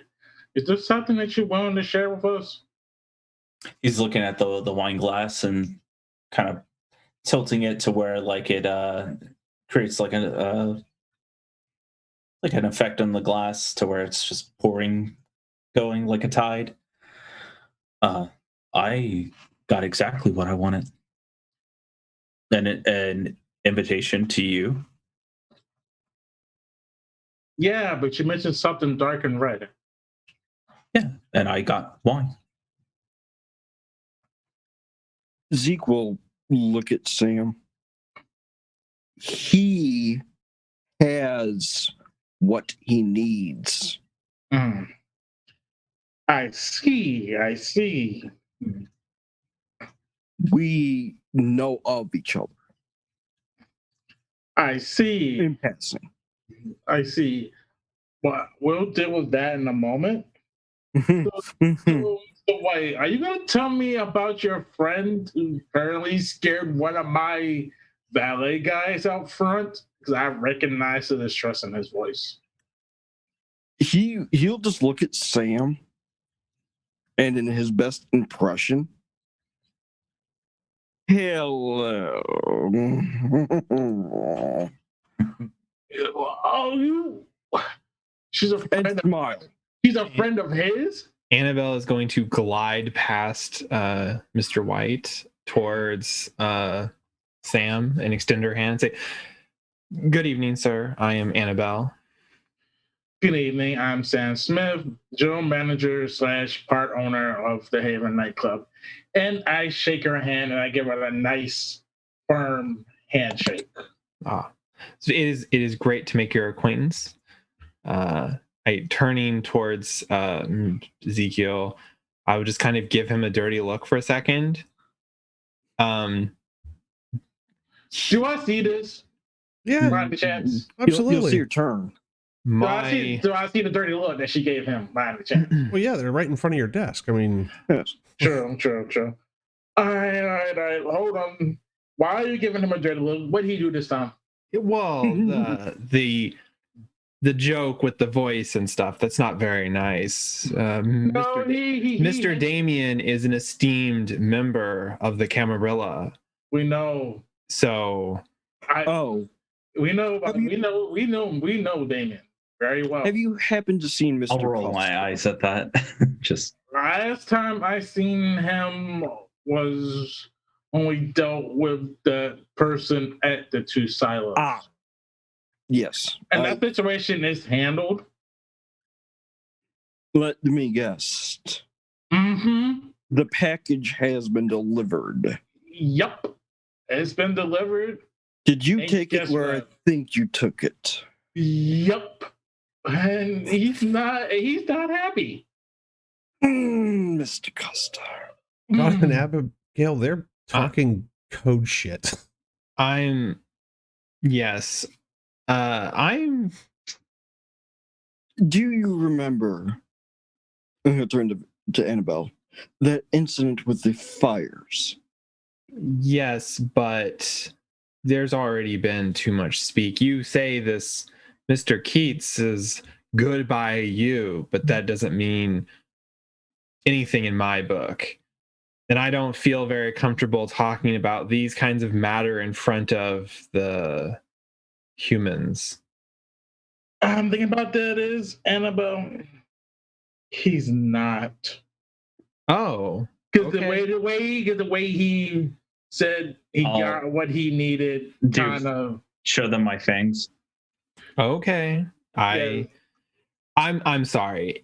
Talking in half words and this and that sometimes goes over my head. It's you know. It's perfectly fine. Do forgive me. My talk will be flowery. Oh. Okay.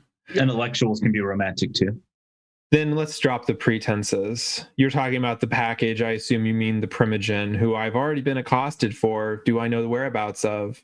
Wait, you got accosted by who? That is for me to know and you to ask, but you do not need to know at this time. If it's from Mr. Quinston, that's already been taken care of. No. It's better that the information can come when it comes. Yeah. Who else knows? Zeke.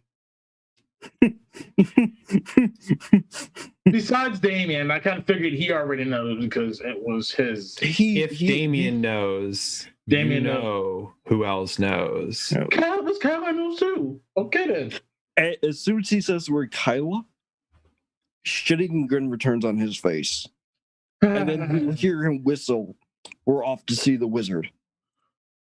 Zeke, what happened? Okay. What happened? And I'm going to ask about when I ask this question. What happened? Mr. White and Primogen Kyla had a nice little stroll when they tagged along on a meeting with me to see Damien. Where was this meeting at?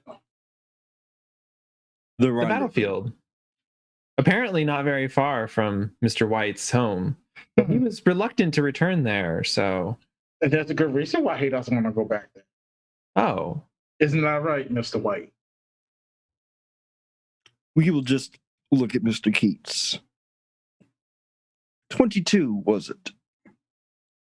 I believe. That's why he doesn't want to go back. 22 yes, and we will just turn to Annabelle at this point. I wish you would have been there. The blood. The blood sang to me. I wasn't there, but I heard about it later, and they told me the amount. And I see why he doesn't want to go back home. He will mouth the words to Sam. Plus 18. Zeke, your beast speaks up. It likes hearing about this. You're a fucking murderer. You're a murderer. You're a murderer. How loud and insistent is this? Oh, it's clear. That we are. You did it. You set them up. You wanted it. Maybe so. Too bad you didn't get to the kids. You were just being lazy. We will not acknowledge that. We'll look at Sam instead. I did have a message for Mr. Costa. I haven't seen him since we dropped off Mr. Quince. Well, I am sure that Damien won't mind if I share that information. I say hold on to it until we meet at the battlefield. If it's important coming from Damien, I think it's best if we're all there together to hear it. Blah, blah, blah. There'll be more people here later. We can do it again. We will kind of maneuver our way towards Sam to his ear. That valet had a whole list of buffet. We will whisper at a very, very bare minimal audio. The tower has a message. Quit bitching, you little whiny thing. It's time to eat. I look at Zeke, my eyes go wide. And then That's just it. nod And that's it. That's it. Did Like, you see that bartender? Damn, she looked good. Mm.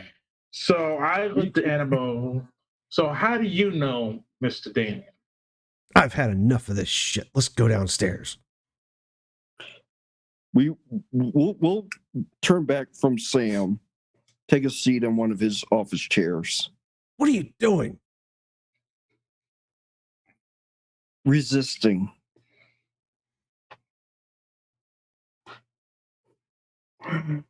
Although they are delicious. Yeah. Yeah, and he's got a whole staff of them. He just practically brought them out on a plate. What are you waiting for? Get out of this fucking bullshit. When's the last time we ate? They stuck shit in our neck.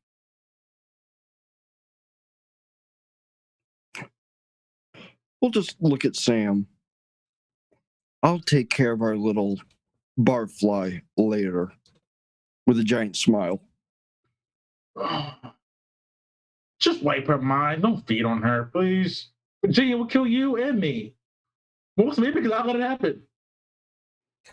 We'll just continue to smile wider. What is he, your new boss? He's not one of our gods. I don't see either one of them around here. She set this whole place up just so we could feed. Yes, yes, yes. We should excuse ourselves. Mr. White, don't even think about it. Like I asked you to do, just wipe her mind. And I will talk to Virginia and see if she can come in and she can talk to you. Blah, blah. I'm fucking Or hungry. should I have your new friend deal with you tonight? Because I do have a business to run right now. Well, I mean, our little bit of business involves her. It involves that bartender. Not her. Oh, yes. We will turn to the group. Well, if you excuse me, Zeke, I need to see a man about a mime. Oh, you should leave that mime alone. This was his idea. Leave that mime alone. Oh, and before I forget, I do reach in my drawer. I pull one of the burner phones that I had set up for the group, and I toss it to Zeke. Here, I gave you new burner phones for the group. I don't think that's wise. It's a burner phone, trust me. I gave one to Mr. Toon and Mr. Costello last time I seen them, so they do have my number if I need to get a hold of them, and vice versa. But that gentleman. What do I have to do, Prophet? Beg? Please. Please. You really need something to You're drink, killing me. don't you, Mr. White? I'm dying on the inside. You're dying on the inside. If you need something to drink, I can get something for you. Do you happen to have my special medication as well? It's in Virginia's office where she always keeps it. I don't think he At the gets mention it. At the mention of her office, you will see him move as quick as he can to that door. Hand on the knob. I go and unlock the door, and I said to the, you two wait here for a minute, and I escort Zeke to Virginia's office, and I go in and get his special. So, yes, Zeke, clearly he is motivated towards the door. Sam asks to be excused and follows him quickly to the door. What are the two of you doing while this is going on?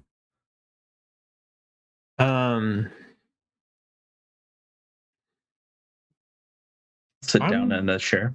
Yeah, I was gonna say, I think I'm just gonna sit down and kind of just like fold my arms in my lap and just kind of stare forward. You're kind of ignoring each other. I'm gonna take out my pipe and just kind of. Okay. I will be right back. I do I do apologize for his behavior. I guess he hasn't fed since the last time I saw Door. him. You don't have to see us. Let's go. Let's go dark. I'm already at the door and I haven't unlocked, and I'm escorting him to her office where his special medication is kept. Since we all know what it is, it's kept. And What do you Hand it think to him. Zeke's special medication is? Yeah. knowing him and how hungry he is, he's going to need some blood bags. And I know she's Nope. No. So Not no. at It's all. cool. It's cool. It's cool. This is so. Do you follow him or do you? What are you doing? Zeke? I'm following him because he has the key. I have the key to her office right now. I mean, As soon as that door's open, he's looking for the stash.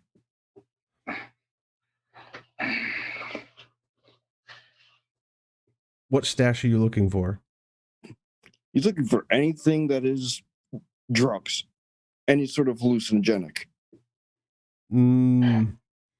Even without her here, I would dare say she does not keep a stash of drugs in her office. Where are they? Where are they? He said they were here. All right. In this case, I am going to cast. But I gotta see what skills I got. Where? I'm Where- what's your- casting awe directly at Zeke to get his attention. What is the roll to resist awe?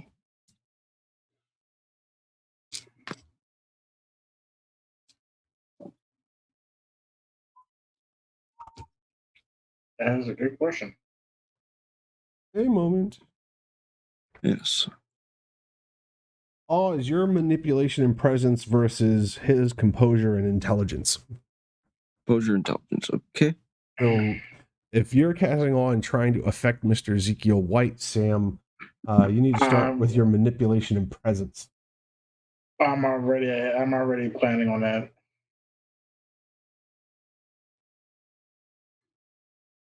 Remember, you get +1 on your discipline rolls because of your insular. Because of your blood potence. If you rouse, right? Nope. Oh, you just get it automatically? Blood potence gives Yep. you an extra die. You can rouse, in certain instances, you can rouse the blood to get a reroll on a discipline if you fail. Okay. If You I said if I read manipulation, if I read the errata correctly, So you said manipulation and persuasion, right? manipulation and presence. Essence, okay. Feel free to correct me if I'm wrong. Oh, you're right. Make sure I'm correct. Oh, I I'm believe, always though, it confused is a by stuff, automatic so. +1. I'm always confused by blood surge. So Okay, Uh, doing a blood surge is different. I mean, that you have to willfully will that into. So I mean, that is a rouse check. okay. And So whether, that's whether what I'm you thinking of. succeed or fail on that rouse check, if you're surging the blood, you get the extra die. It's just a matter of Okay. do you gain hunger or not. I don't get hungry on my rouse check to cast all. I don't get hungry on that. Okay. Well, you don't. It doesn't cost you anything to cast awe. There's no check for awe. It's just if it's contested, it's your manipulation and presence versus whoever's contesting it, their composure and intelligence. So Sam, you're gonna roll manipulation and presence because Zeke's already said he's contesting the effects of awe. Yep. So, what's your manipulation and presence? Roll I that. got 3 successes. Three Three successes. successes on that. I So got Zeke- 3. Your composure and intelligence, sir. Yes, sir. And you is could a blood cool- surge and gain the extra die. That's what I should have did, but oh well.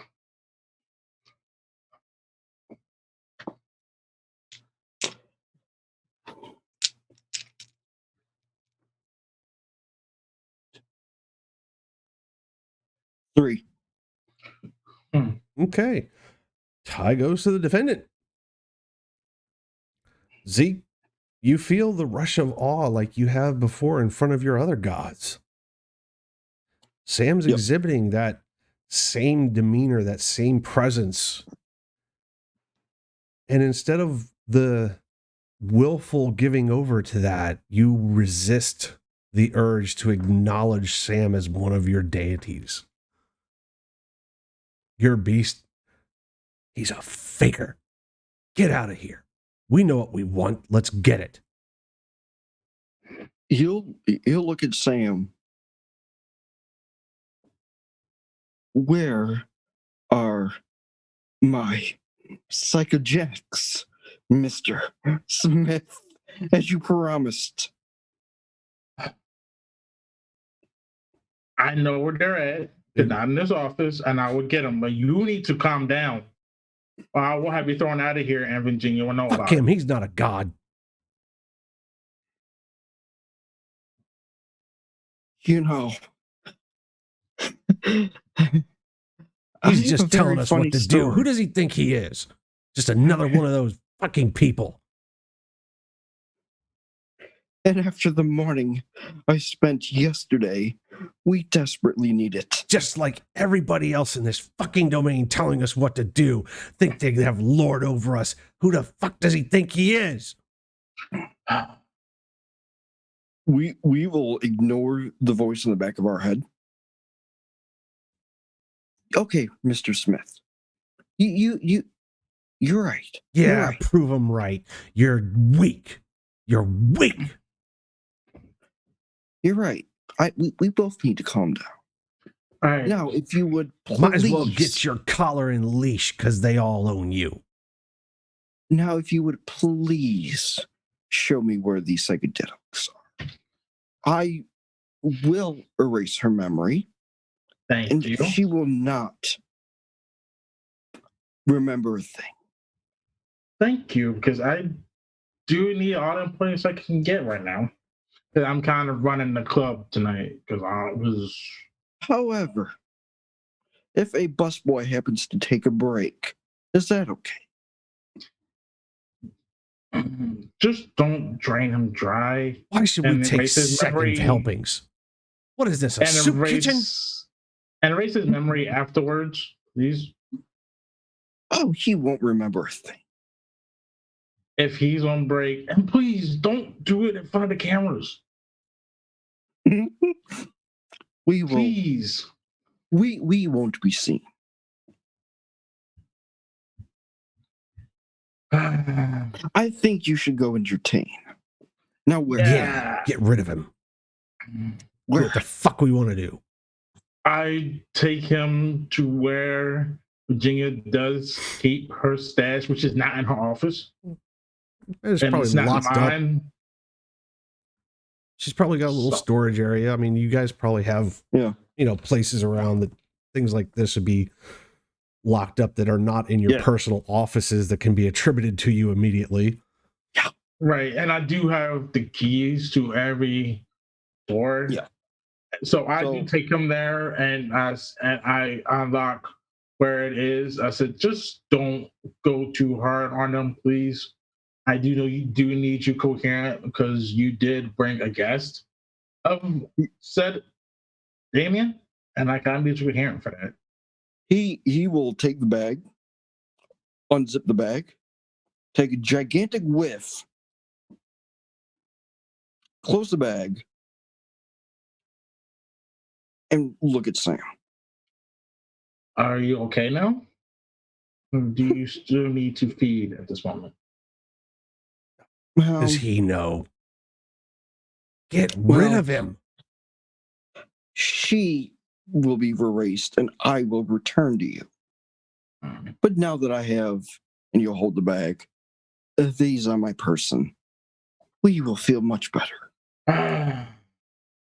Thank goodness, because I don't like to leave guests unentertained. And I got this feeling that you brought your friend here for a very good reason. As you know, they have a message. Pause. Annabelle, Jonathan. Minutes are ticking by, and it's pretty quiet in this office. The two of you staring straight ahead, sitting in Sam's office. What are you doing? break out a small leather notebook from my jacket pocket and then a pen and just start writing. Okay. Occasionally glancing at Annabelle to see if she wants to start conversation.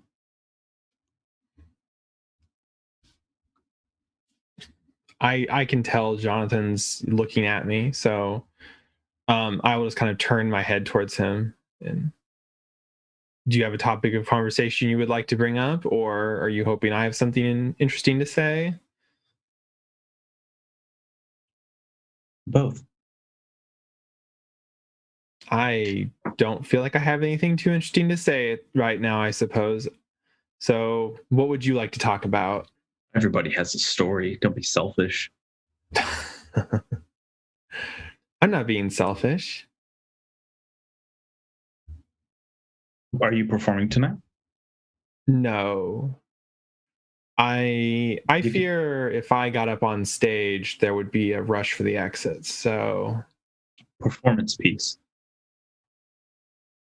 yes, crowd flees venue. That's sure to fill the headlines.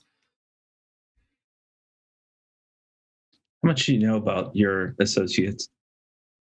Which the two gentlemen who are out in the hall frolicking. Yes, the one in particular. Mr. White? Is that is that the one in particular? He gave me a different name. Oh. Okay. I know him as Mr. White. You would have heard him say Mr. Julius. Mm-hmm. Sure, but I've been talking to Mr. White for the past night and a half, so he is Mr. White to me. Hmm. Is this a problem, Mr. Keats? If you don't think it is, then it is not a problem. I don't see why it would be a problem, but maybe I'm just ignorant in this matter, which is possible.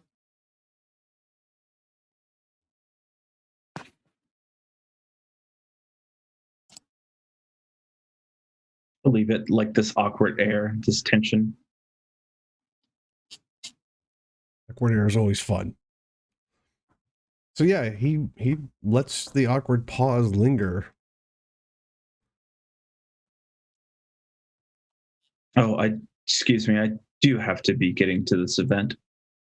Of course. Walk out of the office. Hey. Jonathan exits the office, leaving you there by yourself. With Silence of Death still running, I'm going to get up and try to kind of walk out behind Jonathan so that it's like maybe he doesn't hear me, so moving out behind him.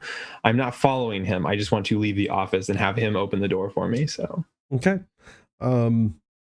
As you exit behind Jonathan, what you'll see is Sam, or you see Zeke outside of another office. You're not sure whose it belonged to. It's just another office in the upstairs of the club. Zeke readily holding a bag of something and heading towards the stairs as Sam starts to exit the office. Zeke, you catch out of the corner of your eye first Jonathan walking away from Sam's office, followed by Annabelle. Sam, likewise, when you start to walk out of Virginia's office, you see Jonathan walking out and down the hall, followed by Annabelle. Probably shortly followed by Zeke. Yeah, I look at the time because I realize I do have to go and start hosting the open mic night. So I started making my way downstairs, and I do cast Blush of Light before I make it down the steps. You cast what? Blush of Life. Oh, Blush of Light. I thought you already. No, you didn't do that. No, Okay. No, I do that because I'm around staff. So rouse the blood, please. Mm-hmm. Gladly.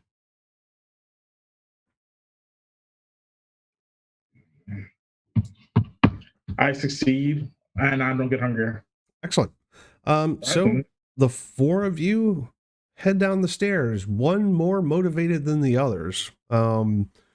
I have a question. Yes. Sorry about the layout. Is this upstairs area, is it like, can you view down into the restaurant bar area, or is it all like walled in with a stairwell? When you come out of the office area, it does empty out into the VIP section where there are like little private booths that overlook a balcony that overlooks the rest of the Haven Club. Okay. And then there's a set of stairs that go down from the VIP section to the main floor. Okay. I am going to go into one of the VIP booth areas because I don't really want to scare the kind. So I will lurk my way into one of the VIP booth areas. Okay. And just kind of sit down, and if I can look out, I'll kind of sit down and kind of look out over the restaurant area then. So easy enough. And I tell Z, I go run this event for Virginia. Did you mind staying in the VIP section for right now until I'm done? Let me go make her forget. What he don't know won't hurt him. How about this? I escort you towards the stage, make her forget, and then go wait upstairs. You can trust me. We're friends. Yeah, I can trust you. Just don't do it in front of, just don't get caught. Or do it in front of the, just don't get caught when you do it, please. I will make sure that it looks like she had anemia. And that I am escorting her towards the back for her to sit down. So you go and engage the bartender then? I will go and engage the bartender, get something to drink. Okay, Joanne's, you guys see Sam heads towards the far end of the Haven Club to where the stage is, talks to a couple of people, checking over a list of persons. Annabelle does not follow Jonathan, Zeke, and Sam down. She just kind of disappears somewhere in the VIP section. You see Zeke, Jonathan, you see Zeke go to the bar, seems to chat up the bartender, who suddenly gets the urge to walk back towards the kitchen area with Zeke following her. Kind of just hand on her shoulder, keeping her steady. Okay. Where he will use forget or cloud memory and get rid of her memory of him. Let's go down this path for a moment, Zeke. Okay. You're at the bar. She walks up. Yeah, how can I help you? Welcome to open mic night. Thank you. What's on the menu tonight? It's a bar. What can I get you? And she cocks a smile as she kind of flirtily says that. What's on the top shelf tonight? Oh, I don't know. The 18-year-old McAllen. I'll take a finger of McAllen, please. No problem. She reaches back behind her, grabs the 18-year-old McAllen off the top shelf, pulls out a nice Scotch glass and pours 2 fingers in a glass and places it in front of you on a napkin. Hey, enjoy. You want me to start a tab? Yes, please. Do you have a credit card? He'll rummage through the pants that Sam gave him. Nope. Well, Sam doesn't sneak credit cards into dry cleaned clothes. I'm sorry. I seem to have forgotten my wallet, but he'll look at her a little closer. Tell her you're on the list. It's on the house. It's on the house with a mesmerize. Okay. So I'll give you a rouse check. Yes, please. That is a success. Okay. What is your complex command to her? Now that you have her full undivided attention and have activated the dominate power of mesmerism. He will say, the drinks are on the house tonight, thanks to Miss Stone. She's And very don't you generous. Yes. And don't you feel like stepping outside for a quick break? Oh, You have been very stressed all evening. I could use a smoke. That's such a great idea. She leaves the bottle of Macallan on the bar right next to the glass, turns and walks He'll follow through the behind kitchen her. door and disappears Yeah, from the follow. sight of the rest of you. Yeah. And then he will hand her one of the mushrooms. Why don't you try one of these? She doesn't think about it. She eats it. Now, Annabelle, from your vantage point, you see Zeke chat up the bartender for a hot minute, gets served a drink, and then follows her into the kitchen.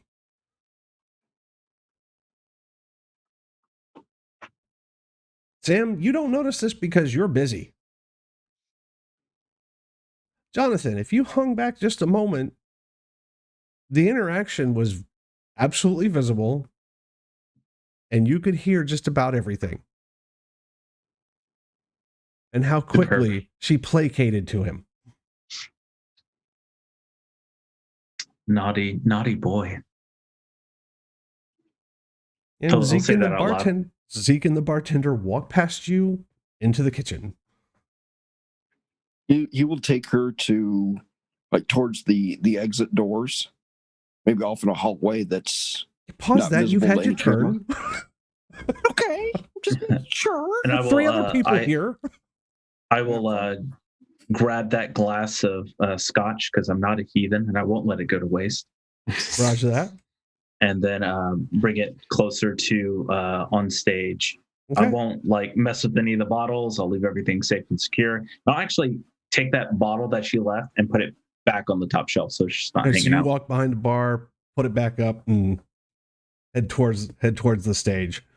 Mm-hmm. You will notice that there are more people that have arrived. It couldn't be more than 14 or 15 people that have gathered for this little event.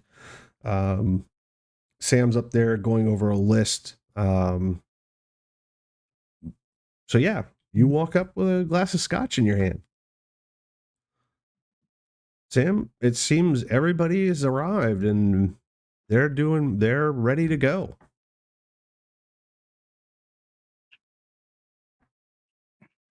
Question before I continue. Do I still have all up by any chance? Yeah, you haven't dropped it. Yeah. Oh, yeah. You So have my undivided attention You right have now. the undivided Great. attention of the mortals in the room. Oh, this is perfect. This is perfect.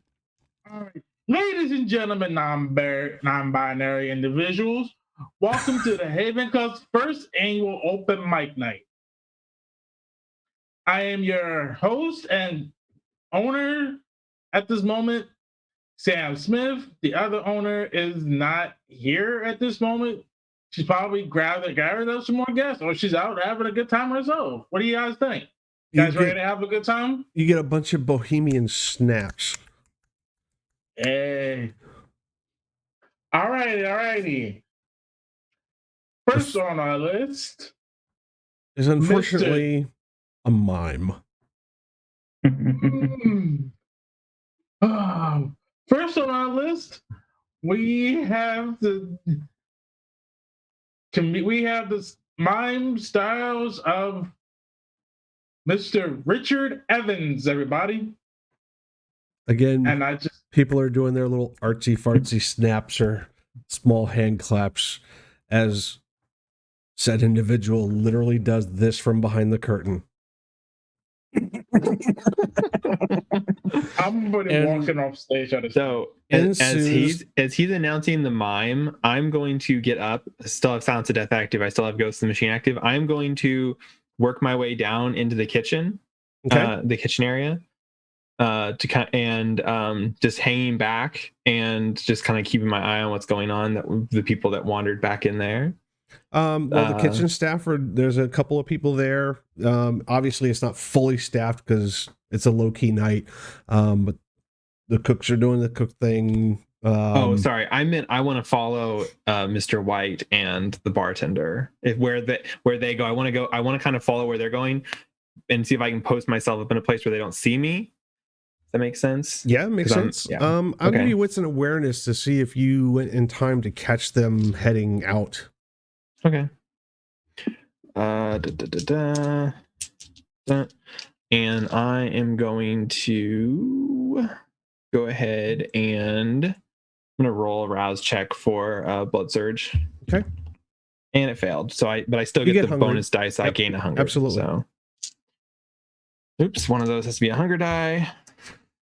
Shoot myself in the foot. Where's my hunger at? You should be at 2 now. No, I'm at 3 hunger. 3. Okay. So yeah, you should have 3 hunger dice. So 300 dice and then your black die. Yeah. I'm trying to find the hunger tracker I'll find it in a minute. Sorry.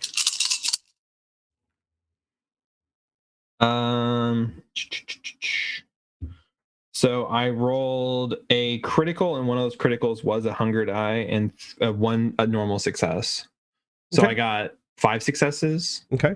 Yeah. So as you succeed, you do catch Zeke in his new emperor's clothes as he the rear door of the kitchen swings closed. You catch a glimpse of him. Okay. Is it dinner time? Are we hunting? I just smile as I keep sliding towards where they're at.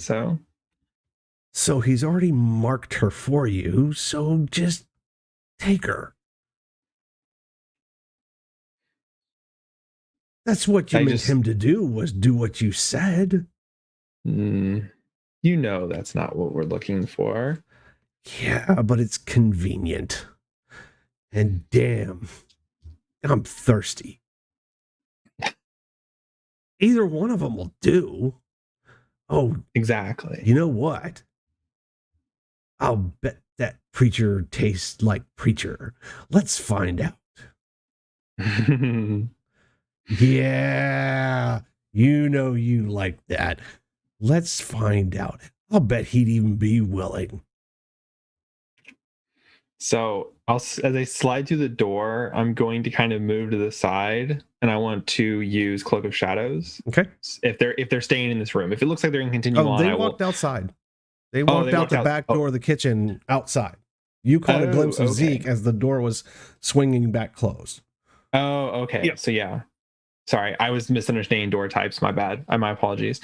Going into the kitchen is just a double, the double doors that you would see from a bar into a kitchen. Mm-hmm. So I will move outside, slow to keep the door from clacking. Okay. And I will move out by the building into the dark of the building some, and I will use Cloak of Shadows. Okay. Easy enough. I mean, literally, you go through the door. Zeke and her are kind of walking towards, a little bit darker area, towards the loading dock. Away from the cameras.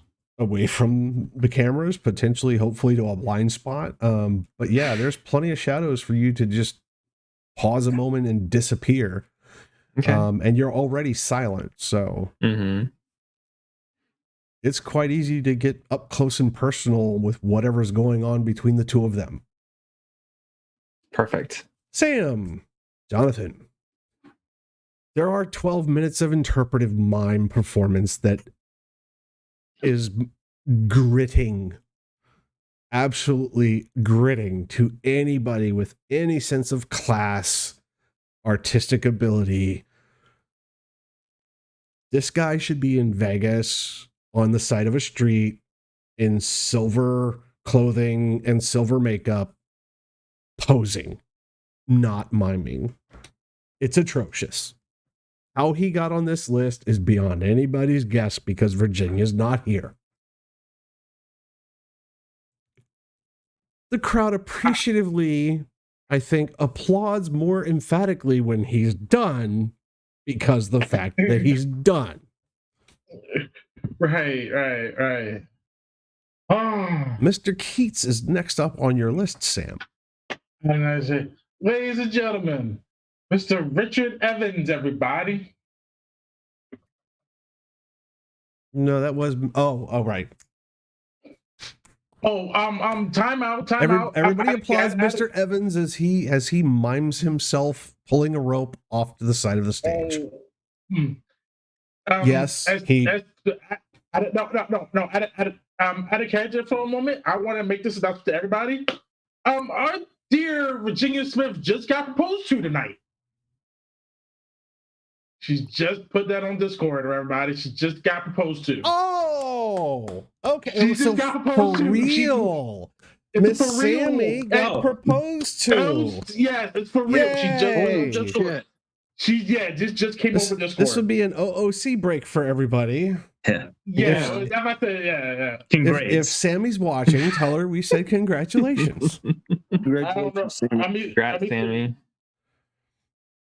Even if she's not watching live, I think that's a good reason not to be here. I mean, I accept that as an excuse. You're too merciful, Solanoff. I know. But now we can get back to what we was originally planning on doing. Ladies and gentlemen, up next is the poetic stylings of Mr. Jonathan Keats. And again,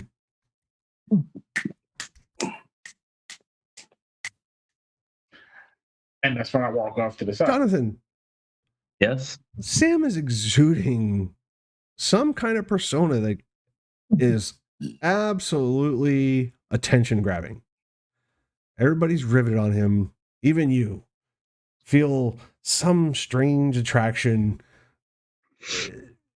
He deserves attention. Something about him absolutely screams, I'm important.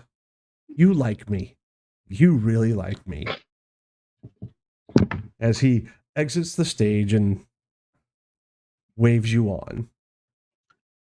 I will, as we're passing, I will hand him the empty scotch glass and just say, you might want to check on your bar. I nod to him and I walk over to the bar. You look over the bar and there's no bartender and no Zeke. I walk to the back while he's performing and I go see if I can find her and him. Okay, so Jonathan, you take the stage. Hello. I hope you all are kind, or should I say, kindred spirits. Half the people kind of nod and yeah. What do you got? What do you got? I will first start with something that is not mine. Truth has no shape, no one symbol. All eyes see it differently. All tongues speak it differently. Nothing exists unchanged forever. Not even we. There's a slight pause. There's some appreciative looks from some of the people. Others are like, yeah, they kind of give you that, and then there's a moment of understanding of the actual artists in the room, and they're like, yeah, good read. Now for mine. Glossy vessels under neon lights, paths intersect, bright eyes meet and souls lock. Time and matter melts away like a phantom during sunrise. The concept of self is irrelevant. Faithless and unfettered moments before, our eyes and mouths look to devour one another. Past passions remembered and deemed chaste in comparison. You must be the one I seek. Our lips tremble, recited like a humble prayer on the altar of each other's mercy. Feel fearful that sacred silence be broken and this otherworldly spell dismissed. Terror grip me, for I know the horror that man lay ruin to all he touches. Again, there's a pause as people consider your words, and they are giving you their due attention as they slowly all begin to applaud the words that you have shared with them. Sam is nowhere to be seen. As he's walked away, you can clearly see that he's gone to the bar, looked around, didn't find what he was looking for. Where else do you go, Sam? I went in the back. I went in the kitchen area to see if I can find her and Mr. Wade as well. Okay, so you're going into the kitchen? I'm going to the kitchen area because I am in charge tonight. For obvious reasons.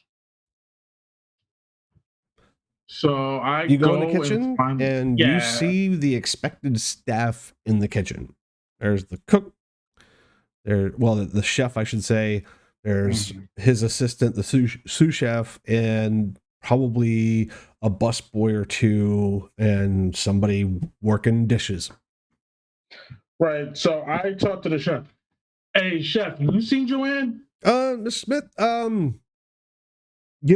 be honest, no.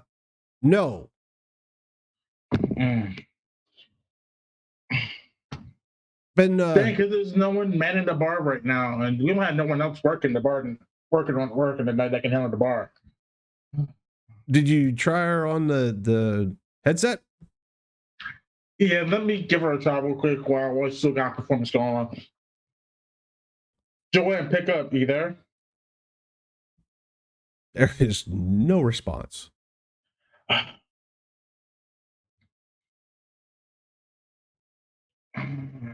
Well, I need to go find that before I have to go back and introduce the next act. You hear a bit of applause back out in the main floor. Is going to have to be now. Zeke, if you see here, Tom, Yes. or please. No, go ahead, Sam. No, I was telling him, if you see her at all, tell her I am looking for her, because she needs to be at her post. Oh, manning sure. The bar. Sure, no problem, Sam. Thanks, appreciate it. I'm gonna walk back out. Okay. Zeke. Yes. You're out towards the loading dock area in a little corner that, as far as you can guess, is probably blind to cameras. Okay. Is nice and shadowed. And Joanne is there, kind of, well, for lack of a better term, mesmerized. We will take a snack off of her. We are only at one hunger, of course, and we're not going to drain an employee dry. But we will take a good snack worth off of her. Make sure to heal the bite. Annabelle. Perfect. You see, Yes. You see him get close. He leans in, latches on. What are you doing? I maintain where I'm at. I'm waiting for them to come back towards the building or back towards the door. So They're only a few paces away. that's fine. And yeah, he has a snack. Looks to seem like he cleans up. She seems kind of in a daze. Zeke, what do you do after you finish? He will say, and one more thing, my dear. And he will stare her directly in the eyes. She looks at you, but kind of unfocused. But she's watching you. Cloud memory. Okay. Forget I was here. Okay. She was that just a rouse?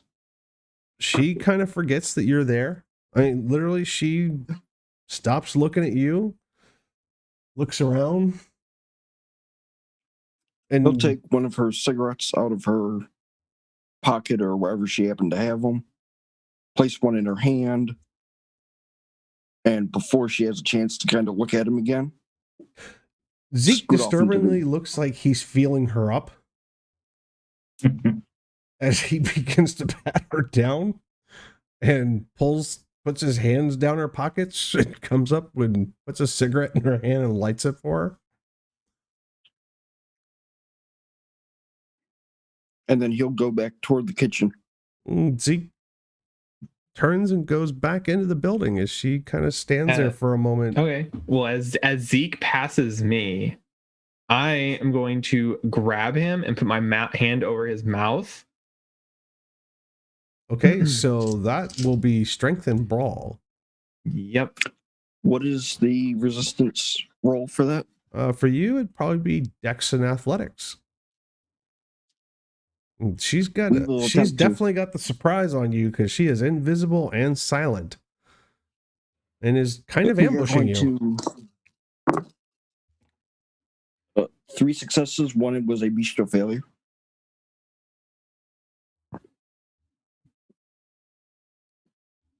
I have 4 successes. Okay. She gets the drop on you. Suddenly, out of nowhere, there's a hand across your mouth. What else? What else are you doing?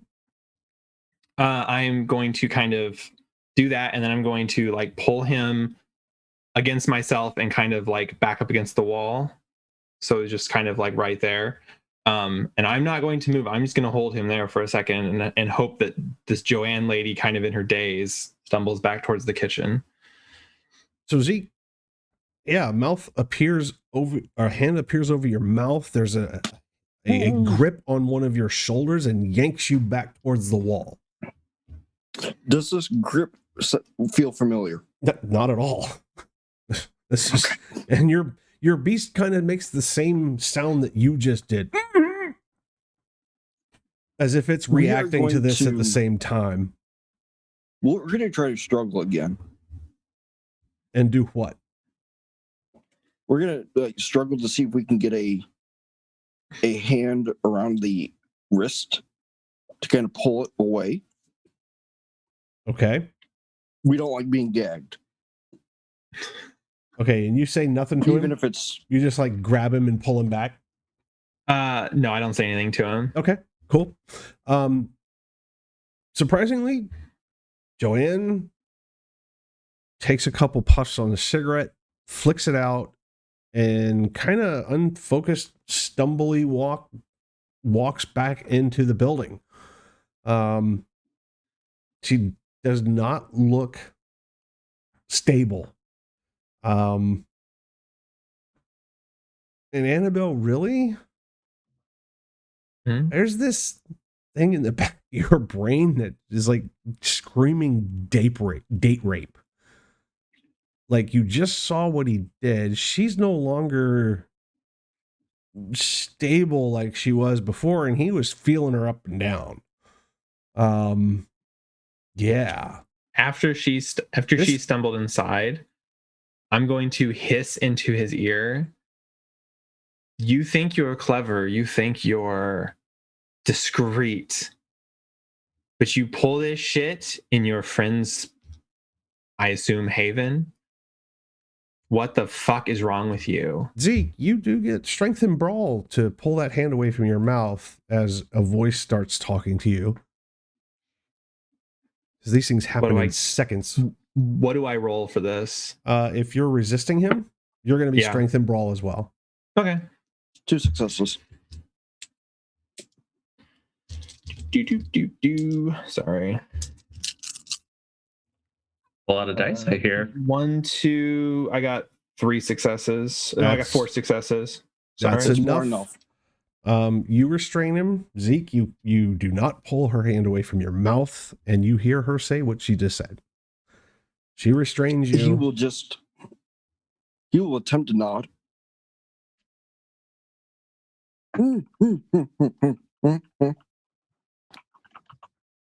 Oh, he's dirty. He deserves it. He's right here. There's nobody here. You could just leave him in that dumpster over there. Take a drink. He's willing. Look at him nodding his head. Quick question. If I use feral weapons for the bite attack portion of it, does that make it easier for me to do that? If you use feral weapons when you do that, A, it makes it easier, and B, it will give him aggravated damage when you do it. Oh, see, I don't know if I want to give him aggravated. It's just You know what? I'm going to do that. I'm going to roll for feral weapons. I got to rouse it. I get a reroll on that. So, well, you're going to rouse for the feral weapons. It's either you get hungry or you don't. No, I have my blood potency gives me a reroll on it. Oh, because okay. it's level, yeah. But I failed both of my rerolls, of course, because my So- dice are garbage. So I am now at hunger 4. So Zeke is fucked. God damn. Yeah. Eat.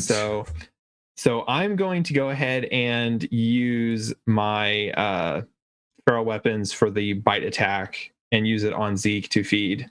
Yeah, Zeke, you have the unmistakable feeling of somebody's teeth gashing into the side of your neck as she pulls your face to one side, stretches your other arm out, viciously biting into your neck. We won't resist, but I will note that I still have the hint of mushroom in my veins. Yeah, but probably, well, we'll get to that later. Yeah. Okay, so you relent to this. She's stronger, and he can't seem to break out of it. All right, so you effectively have 2 aggravated wounds, 2 aggravated damage. Okay. Annabelle, Yes. it's that sweet, sweet vitae. Mm-hmm.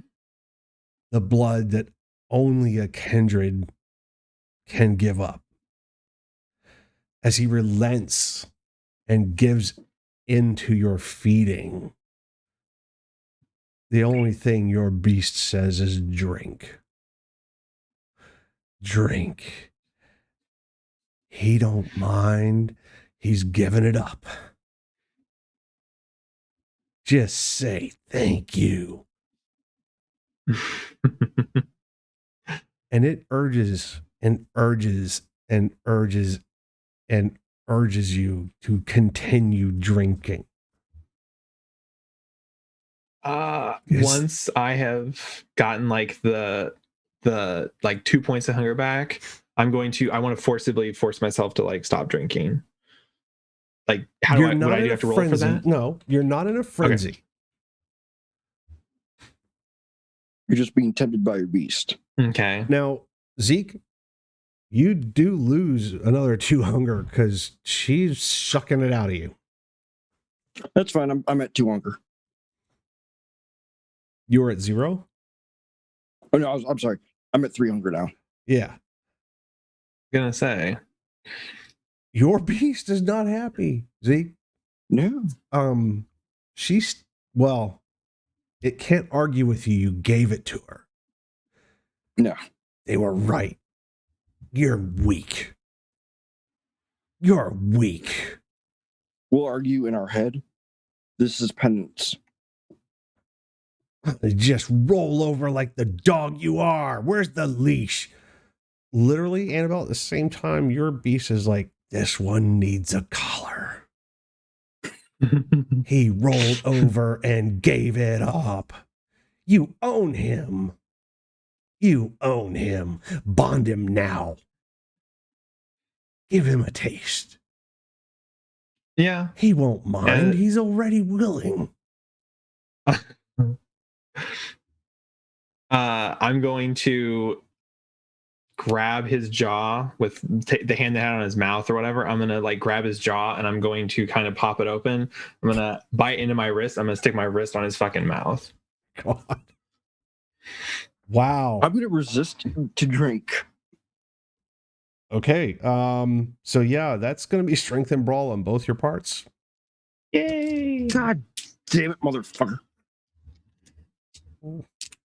I'd be rolling willpower on these tonight, but I don't have the. I keep rolling bad on my hunger die. So I'm gonna take a willpower reroll. Okay. You can Yeah. reroll up to 3 That's, regular failed dice. That is 2 successes with the reroll. I got 3 successes with the reroll. So Yeah. She manhandles you, pops your jaw open, and just floods your mouth with vitae. probably closing it Unfortunately, and stroking your throat until you swallow. we will then forcefully swallow. And you are, I am assuming that you are effectively bonding him. Is Yeah. that- okay. Zeke, you are one step bloodbound to Annabelle. Cool. Where do I mark that on the sheet? Make a note. Making a note. So I gain a hunger, right? Yeah. Okay. Just making sure. But these are rules I've never used. That's why I'm making sure. So. Yeah, most of the time this doesn't happen between players, but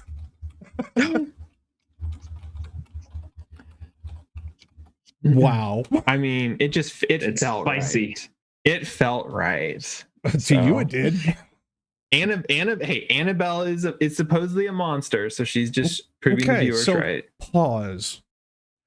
Sam comes back out of the kitchen, heading back towards the stage as Jonathan takes his bows after his recital.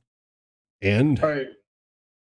Did the bartender ever come back out after I did? no, this is all a very short amount of time that all this occurs. So you literally went in the kitchen, talked to the chef. There was some applause behind you back out in the main part of the haven, and you turned around and went back out because you knew that the cue was Jonathan was done.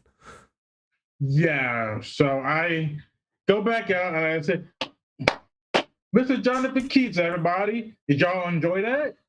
Yeah. Who's next?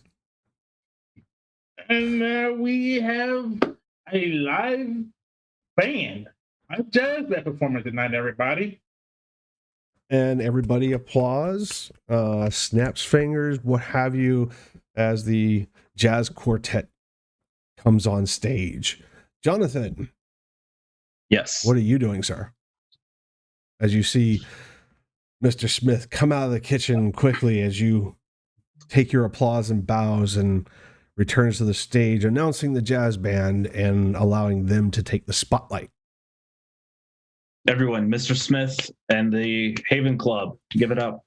Mr. Smith is still clutching the empty scotch glass. I'm going to go behind the bar.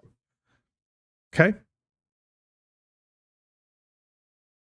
And act as bartender. Okay. Occasionally a waiter, one of the staff will come over and questioningly look at you. But nonetheless, not seeing Joanne immediately, they give you an order. And there you have that. The jazz band takes off, doing their thing. I'm assuming this is a lot like his little alchemy like endeavors, and he loves like making like drinks. Sure, absolutely. Mixing drinks or mixology is not that far cry from chemistry, and in fact, it is chemistry. Yeah. Yes. So yeah, you deftly mix and make great drinks. A couple minutes into the second song from the jazz quartet, Joanne strangely stumbles out of the kitchen and behind the bar with you, not paying you much mind, but not looking herself. Looks slightly pale and very disoriented. Yeah, I can pretty much guess what happened. I say, hey, love, why don't you let me take over for tonight? Oh, you don't look well. Really?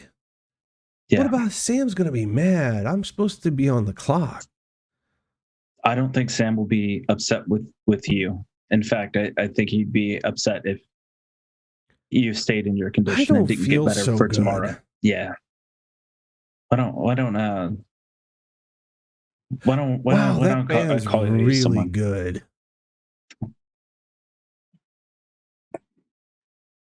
Okay, did I see him walk out? You see Joanne and Jonathan talking behind the bar. Jonathan is literally taking orders from your staff and filling them and talking to Joanne as he does so. And I walk over and I see she's not feeling good. Joanne, are you okay? Oh, hey, Sam. No. And I'll just look at him and be like, it's not her fault. I kind of figured what happened, but Joanne, I appreciate you coming in tonight. I don't want you to be working while you're not feeling good. Mr. Keys can cover for your shift. I will pay for the full amount, but I need you to go home and get some rest. I will call you a cab. Oh, I don't want to get fired. You're not going to get fired. I want you to be at your best. You're not at your best right now when you're sick. I want you to go home and get some rest. I guess I caught a cold. I'm going to go home. Is that okay, Sam? It's perfectly fine. I'll call you a cab. I'll call you. You're so sweet. Thank you, Sam. I tap my earpiece and I contact Lorenzo. Lorenzo, are you available right now? Yes, sir. What you need? I need you to call a cab for Joanne. She's not feeling good. I need you to have a cab ready to take her home. Right away, sir. We'll get her a car right away. I tap the earpiece to end the call and I let Joanne. Lorenzo's going to call you a cab and I will escort you to the door and make sure you get home safely. Oh, thanks, Sam. Thanks. And she kind of puts a hand on your shoulder, kind of pats you a little bit as she kind of slides past you and towards the front door. I will escort her to the front door because the quartet's still on their second set. Okay. And I will escort her to the door. Lorenzo already has the cab waiting outside for her. Yeah, it's only take a couple minutes. It's not, you guys are pretty good relationship with the local cab company. Right. And I give the cab driver her address and I said, make sure she gets in safely, please.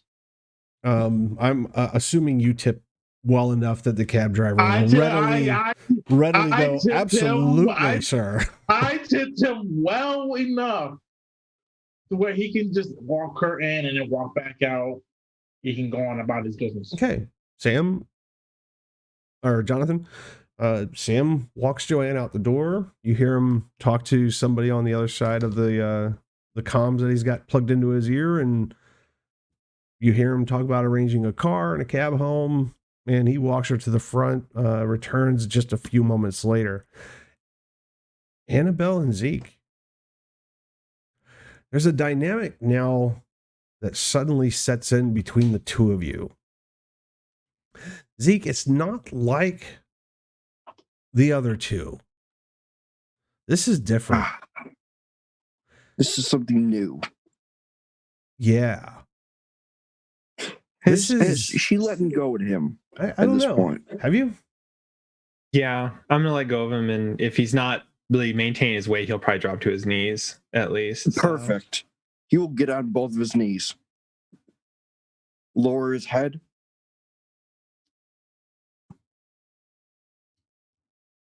There's a connection, Zeke. You're not sure what it is,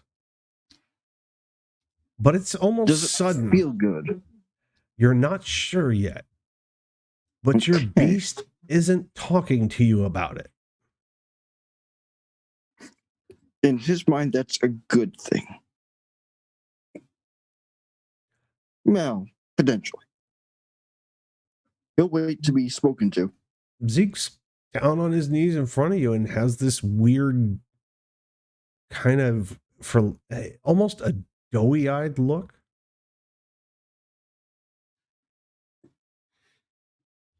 First time for you, Mr. White. He's got blood on his chin. Your wrist is still a bit messy. Mm-hmm. He'll look up at her.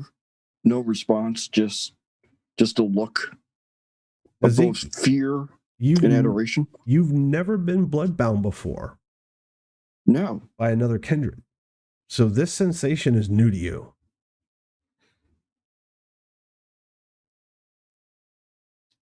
Are you done with your shit?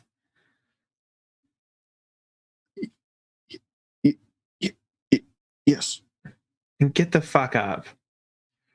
Yes. Mistress? Just call me Miss Annabelle, you fuck. Yes, Miss Annabelle. Right away, Miss Annabelle. And he'll get straight up, present himself, kind of wipe the remnants of her off of him. And no. Do not walk in there. God, you are. You've got blood on you. You've got blood all over you, Mr. White. You can't just walk through a kitchen and be like, hey, everybody, look at me. I'm covered in fucking blood. I could follow you in unnoticed, Miss Annabelle.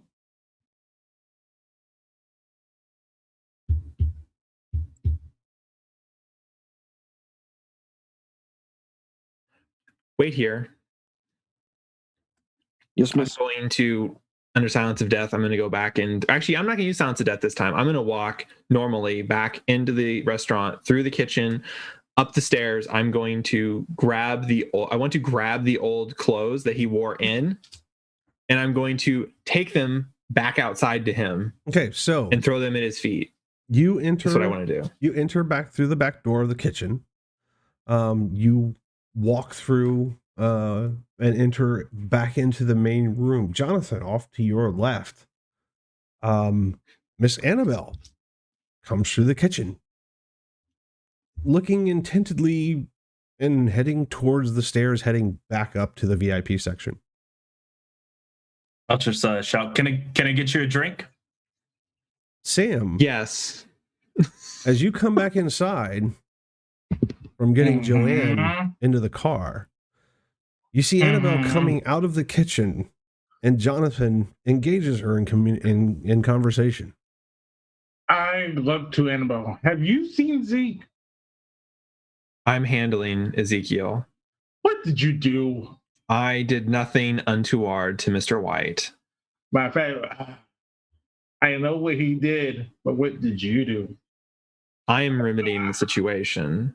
I don't know how. It's none of your concern, Mr. Smith. He is a friend of mine, so it kind of makes it my concern. And you guys are in my establishment, so that also definitely makes it my business right now.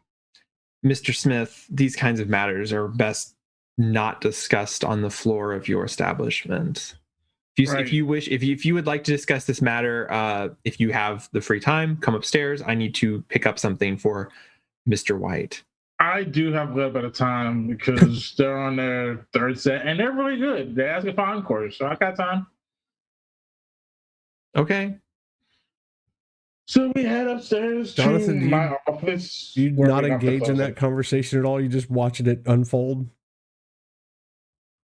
I'll have a glass and I'll hit it down really hard and look at them, and it's just like club soda. Is this supposed to be for me? Because if it is, I'll take it. Yeah. Yeah, okay. I grab the glass of club soda. I sip a little bit of it as I go up the stairs. As soon as we enter... Okay, so Sam and Annabelle head up the stairs. Yep, as soon as we enter my office, I close it up behind us. Okay, what happened? Mr. White decided to... No, I thought he was running the bar. Yeah, he has to run the bar. He can't exactly get the bar. He doesn't work for you. No. I am working the bar, and I just place I gesture with the cup and place it down, so you don't follow him back up the stairs. No. Okay. I'm having fun. Cool. This is an interesting night. Lots to witness. Tonight. For all they know, I could be spiking everything with Vitae and blood binding everyone in your club. Don't say that. All right, so Sam and Annabelle, you get upstairs and you're in private office again. Yeah. Okay. What happened? Mr. White was, I don't know, accosting, I guess you would say, one of your staff. I told him to swipe her memory, and if a busboy was on break, to feed from the busboy. Not across one of my employees. Well, from what I could tell, it looked like he was groping her behind your establishment. So I took it upon myself to discipline him. What sort of discipline did you do? I forced him to drink some of my blood. You blood bonded him, didn't you? I suppose we're in the beginning stages of such a relationship. Yes. I need to talk to him about that. Is this a problem, Mr. Smith? No, the problem is he exhausted one of my employees. I had to send her home because she wasn't feeling good. If he gave her one of his psychedelic drugs, we and him gonna have some problems. You will have to ask him what all he did, but I am in the process of fixing his poor behavior. Good. I still have time. I want to come with you because I need to ask him some questions before you continue. Okay. If that's okay with you. Oh, of course. He's your friend. I'm just apparently the disciplinarian who's rolled into town. And you're doing a good job right now. I need a towel. And I'm also going to like pick up the pile of old clothes that he has previously stripped off. There's plenty of towels in the kitchen, that's for sure. Okay, I will grab a towel from the kitchen on the way through then, but yeah, because I'm following right behind her, going to talk to Mr. Wade about his behavior. Because what he did is uncalled for and inappropriate at my establishment. Zeke.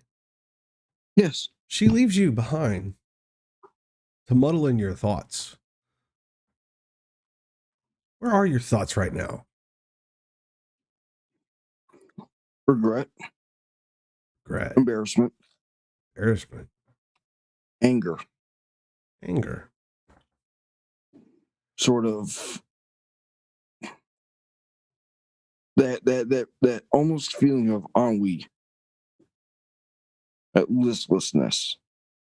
Well, let's be clear. There's some connection that you feel. Yes. With Annabelle. Obedience is not it. No.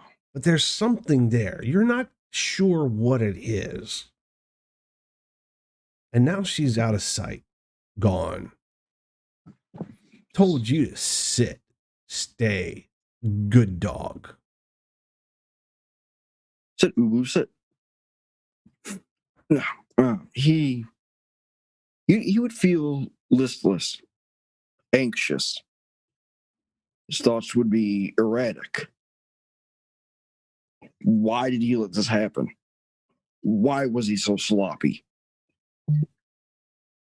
How could he be so sloppy? What do you Why do? did he listen? Do you stay?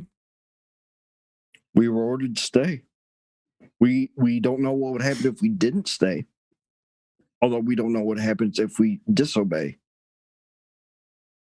Okay, so Zeke has internal turmoil and conversation with himself for the few minutes that he's alone. It's not spoken aloud. It's more kind of just pantomimed through the movement. I get it. No. Jonathan. Yes. As you're tending bar, Annabelle comes back down the stairs with an armload of the clothes that Zeke was wearing previous, with Sam right on her heels behind her as she turns and heads back into the kitchen. Like everything tonight, making mental notes, but just not commenting, just letting it all just process the different dynamics that are going on in this group. Just going to all take it in strides. Okay.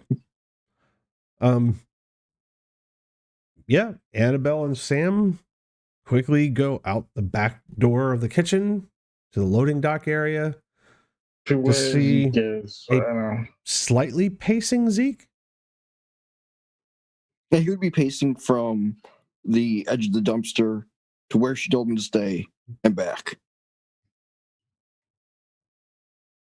I'm sorry. I didn't specify it in the office. I was going to have Sam carry the club soda so that I could pick up the towel on the way through the kitchen. Sure. I'm already carrying the. So, or you can pick up the towel. It doesn't matter. I'm carrying the club soda. And I did grab the towel. So on the way up to the loading dock too. If you would, Mr. Smith, I kind of mime throwing the club soda on Zeke. I nod and I throw the club soda into his face, splashing him. Yep, this is what's going on. What do you do? I mean, you just stand there and we will look between the two of them, and aloud we will only say these words: more penance. And Sam has a mean look on his face right now because I took down all because I'm dealing with Zeke. Cold splash of club soda catches you in the face as you say this. As you see Sam literally throw a glass of club soda on you. Not the glass. Sam is angry right now. Sam, did you throw the entire glass or just the contents of the glass? Just the contents of the glass. The glass is still in my hand, and I'm pissed. I will look at Sam. You want the truth. Annabelle's holding out a towel. Yeah. And an armload of clothes. Wipe your face off, Mr. White, and then change your clothes.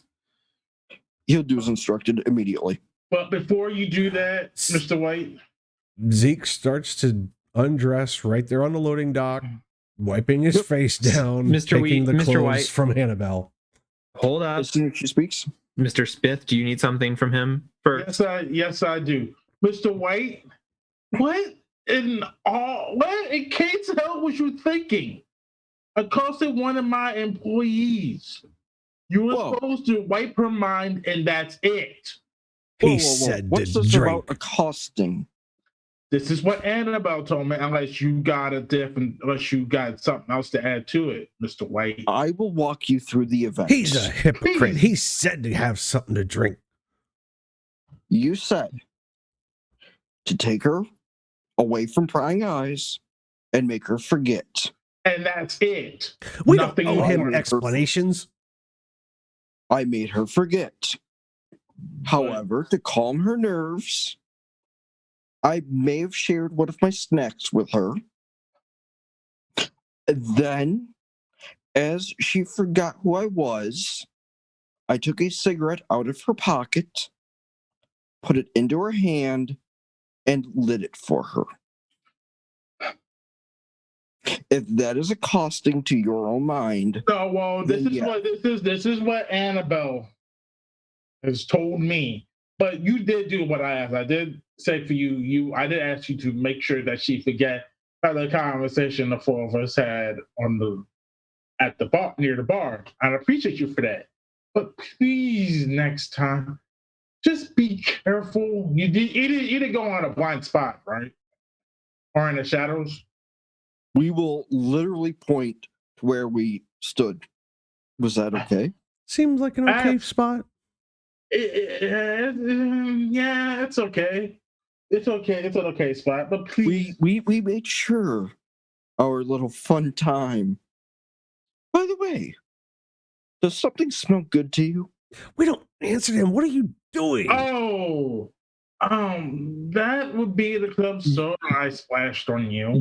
You will notice him kind of stretch out and see gigantic lumps.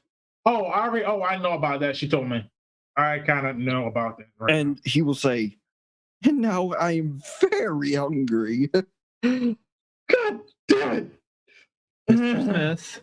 Yes. Mr. Smith, calm down. Yes, Miss Annabelle. Yes, Miss Annabelle. Not you. If you know, Mr. Smith, you should get back to your club and handle your talent show or whatever variety hour it is. Yeah, make sure he gets fed, please. I will make sure Mr. White is taken care of.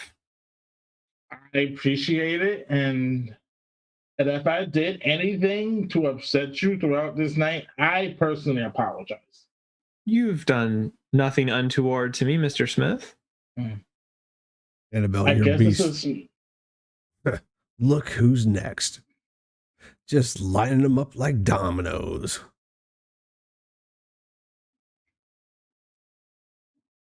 She smiles for some unknown reason. It's okay, Mr. Smith. Go back inside. I will make sure Mr. White is cleaned up, and we may take our leave early tonight. I'm sorry. I know he kept saying something about business, but the business that I had, or Mr. White had, was with a I already know about the message, and I'm not going to say anything until that person does show up. Mr. Smith, Yes, Mr. White. one more incident that happened. What happened? May I come closer? That's not- You may come closer and tell me what happened. I will literally get into his ear, Mm-hmm. and I will whisper at a barely audible level. I took a nap in the morgue. And pull back. And look at him, and then pull back in again. Victor, no. I'm so naughty. And then pull back again. This is why she's going to handle this right now. She's going to disappoint you right now. I gotta go run my club tonight. Turn around and walk right back inside. Just face palming or walking inside. I will then get directly next to her and drop to a knee. Still half naked. Mr. White. This is completely untoward to a man of good society. You need to clean up your body and your act. Finish changing. We will leave because I don't think you can be left here. He will look to her, look to Sam as he is leaving. Please give Mr. Keats my good wishes, and that we will be seeing him soon, perhaps. Jonathan. I wave as I walk inside. Sam Smith comes back through the kitchen like this. I have a reason. I guess he's okay with me being behind there. No, I figured I was gonna have. I see he's at the bar. Not gonna raise any questions. I see he's doing a good job. I'm leaving that alone. He's doing a good job right now, and if I see to finish his act after. Probably shaking his head as he walks past the bar, taking a right, heading back towards the stage as the jazz band finishes up yet a third song. Annabelle, Zeke. Yes. Back door opens up just a few seconds after Sam walks back inside. A apron employee, dirty apron, carrying a trash bag, comes through the door, looks at Zeke on his knees, looks at Annabelle, doesn't say a word, puts a hand up, turns around, and walks right back in the building. Does he deposit the trash, or is it still? Nope, he takes it with him. He does an about face and goes back inside without a word. He will redress with the dirty suit and tie that was given to him, and then put the hobo clothes on top of him, using the belt to secure his hobo clothes to his body. Okay. He wants to keep that new suit. That is a nice suit. We are not leaving that behind. He has fine taste. Yeah, something. And he will just look at her after he's finished rehoboing himself with the jacket, the plaid green shirt, and loose pants. Mr. White, Which are your poor behavior tonight has cut this rendezvous short. So I would say you talk about being hungry still, and I'm not going to allow you to continue rampaging through your friend's establishment. So we're leaving. And if that's okay, I'm sorry, out of character, if that's okay with the storyteller, like I'm planning on getting the fuck out of here. So no, you're fine. You're fine. What she would do. So I'm gonna head back towards the car. We will follow wordlessly. When we get to the parking garage, I'm not gonna do that. Never mind. Okay, I'm just gonna normally walk back to the car. So Okay. Are you two heading somewhere, or are you just heading back to the apartment? we are going to head back to the flop house. Yes. Okay. I'm going to assume it's a very uneventful trip, and there's not a lot of talk between the two of you on the drive over. Is that Good correct? assumption. Yes. You will be literally laying in the back in the fetal position, Okay. almost spoken to. Okay. So Jonathan, Sam comes back in, walking back up the stage, and resumes going through the names on the list. You would get the occasional approach from the wait staff, asking for drinks, which you expertly mix and serve up. Unless there's anything else going on between you and Sam, that's how the evening goes until the end of the open mic night. Yeah, I'm just like amazed. Like they're being like not cautious with me, like putting stuff in people's drinks. I have open access to all of their registers right now, but I'm not going to take advantage of that. I'm just gonna log it, notice what systems they're using, everything else, and just constantly work and put out drinks. Okay. Sam, the rest of the open mic night goes without a hitch. No word from Virginia. Not a text, not an email, not a note, not a pigeon, nothing. Got anything. Nothing from the staff about her. Every time you look over, Jonathan seems to be the model employee. Talking to people sitting at the bar. He chats up the staff. He probably works better than Joanne did.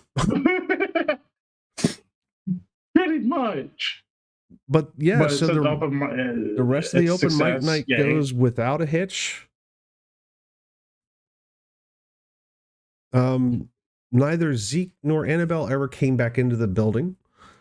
You haven't heard from them at all. I kind of figured that they left because they was going to leave early anyway. From what she has told me at the lower night, that she was going to leave. They was going to leave early tonight. So I'm like, I wasn't expecting to hear from them anyway. Okay, so the night wraps up. Is a good show, at least for the 15, 16 people that were invited to be a part of it. The mime mimes himself out the door, as if he's skidding along the wall. I recasted all, so I can tell everybody. I actually see it on my rouse check, so I don't get hungrier. I haven't got hungry all day. But I just say, count yourself lucky, because it seems like everybody else has.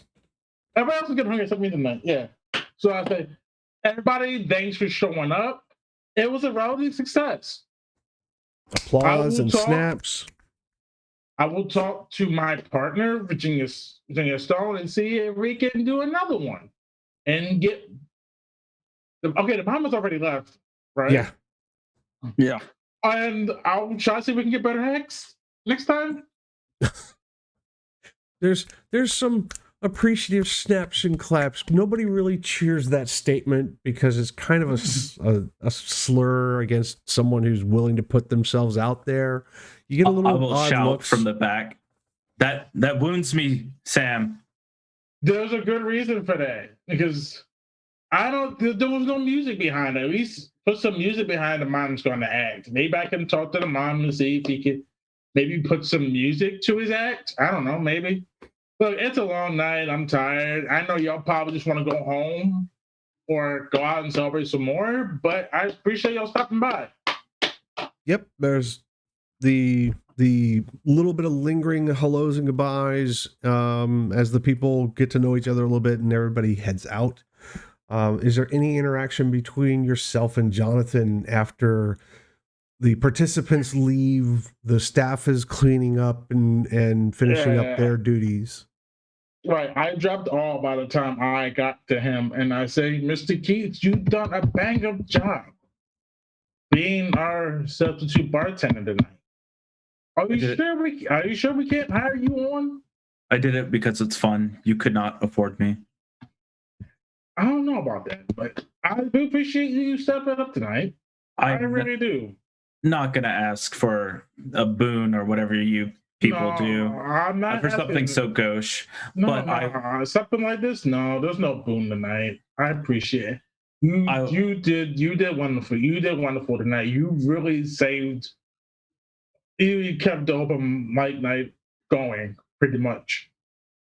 I will take a crisp 20 from the thing. I will take this for my cab fare, and of course. Hope the payment is you'll think of me favorably next time.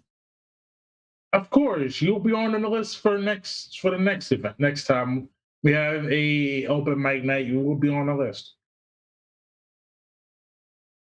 Would you like me to call your cab at least? Please let me do that. I got it from here. All right. Well, you have a good night, Mr. Keats. I'll put on my jacket and just walk out. All right. And that's where we're closed for the evening. Yay! All right, good job, everybody. That was fun. Interesting things have occurred. No shit, David. Like understatement. And like we do every night when we finish up, we go through each of our participating players and go for some information. We like to know what their high for the evening was, the low for the evening was, and who they would nominate for an extra XP. And we also ask that our viewing audience speak up and tell us who they think deserves an XP for whatever reason they might add. Let's start this evening with Mr. Sam Smith. Can I get a high, low, and a nom, sir? My high would have to go to Annabelle and how she handled Mr. White. My low has to be how Zeke walked in and he just dropped him, and it's close he had him. No. And my nom has to go to our new player, Mr. Keats. All right. Zeke. We'll go with nomination first. That will go to Annabelle. No reason given, just we all know. Low point would be that blood bond talking. low point. Sorry, go ahead. The blood bond. Hey, mechanically, it's fun. Gameplay wise, it's fun. Getting it done to you, not that fun. I'd rather be the aggressor. As for a high point, Mr. Keats and his bartending skills, Annabelle and her domination skills, and Sam finally having emotion. All right. Chase. Not the greatest emotion, but yeah, the high for me was definitely watching the dynamics of everything and just like taking it all in. The dom sub relationship that's transpiring. Sam trying to put out all the fires. Sylvanov, you with the beast. I loved all of that. The low point for me, Mr. White's aesthetic was hurting my inner Toreador Bane. It was so bad.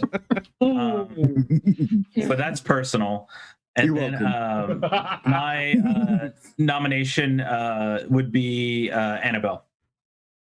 Excellent. And then honorable mention, Sylvanov, you second. Thank you, sir. Annabelle. So I just have to say I fucking love to role play, and so it's always a fun time for me. And I know I feel like I kind of dominated a lot of scenes, especially early on. Like Zeke and we had our whole thing and stuff. But I think the high for me was probably was honestly probably like Jonathan said, the beast scenes that you did, Sylvanov, were fantastic. It was very cool having like the beast like there and like present and talking. The low for me is probably whatever that thing is that Zeke's got going on. That whole thing is all bad, and so we're gonna fix that. No.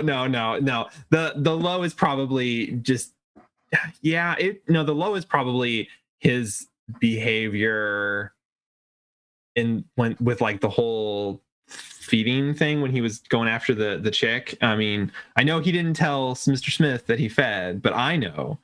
No, he did. Oh, did you? Yes. Okay. Subtly. Okay. My nomination though goes to Jonathan because it's the right for the new player to get the XP, but also because I don't know. Yeah. So high, low, and on for me. High tonight was actually, I think, just the different flavors of interaction between the four of you is absolutely fun. It's going to be fun to watch that develop over the coming weeks. The low for me was missing 3 players to not be able to participate with this particular session because I wonder how it would have been different. Certain people wouldn't have gotten bound. Tim's demonstrative presence, Victor's commanding presence, and God only knows what Virginia would have thought of this whole undertaking. She would have cast and transmit in a heartbeat. Might have come unglued, which would have been fun to watch. Meltdowns are always fun. So yeah. And cast and transmit on Zeke immediately to calm him down. Which I should have done. As things go, Annabelle, you get my vote this week, even though we generally will courteously send it to our newest member. I think you really played your character well this week, and that was amazing. And I think our viewing audience has agreed too, because people were talking up about giving you the extra XP. So yeah, I think you really stepped into your role and owned it this week. So kudos. Well, you get the extra XP. Everybody else gets 2. Annabelle, you get the 3. Outstanding, team. That was fun. Well, thank you. Yes. We will not have a game next week. Obvious reasons, Christmas, yada yada. Exactly. We will resume the following week. So we have a week off and we'll be back next week. For anybody who would like to join us, I think we will hang out for a little while after we get off here. I can add the Zoom link to the McStabbers chat for anybody who would like to join us for a little bit of after session chat. But otherwise, if I don't hear or see any of you between now and Christmas, I wish you all a happy holidays. May you have a blessed one. And if we don't see you before the first of the year, may your new year be merry and bright and prosperous. Thank you all for joining us. We wish you all a great night, and we'll see you in chat if you join us. Bye.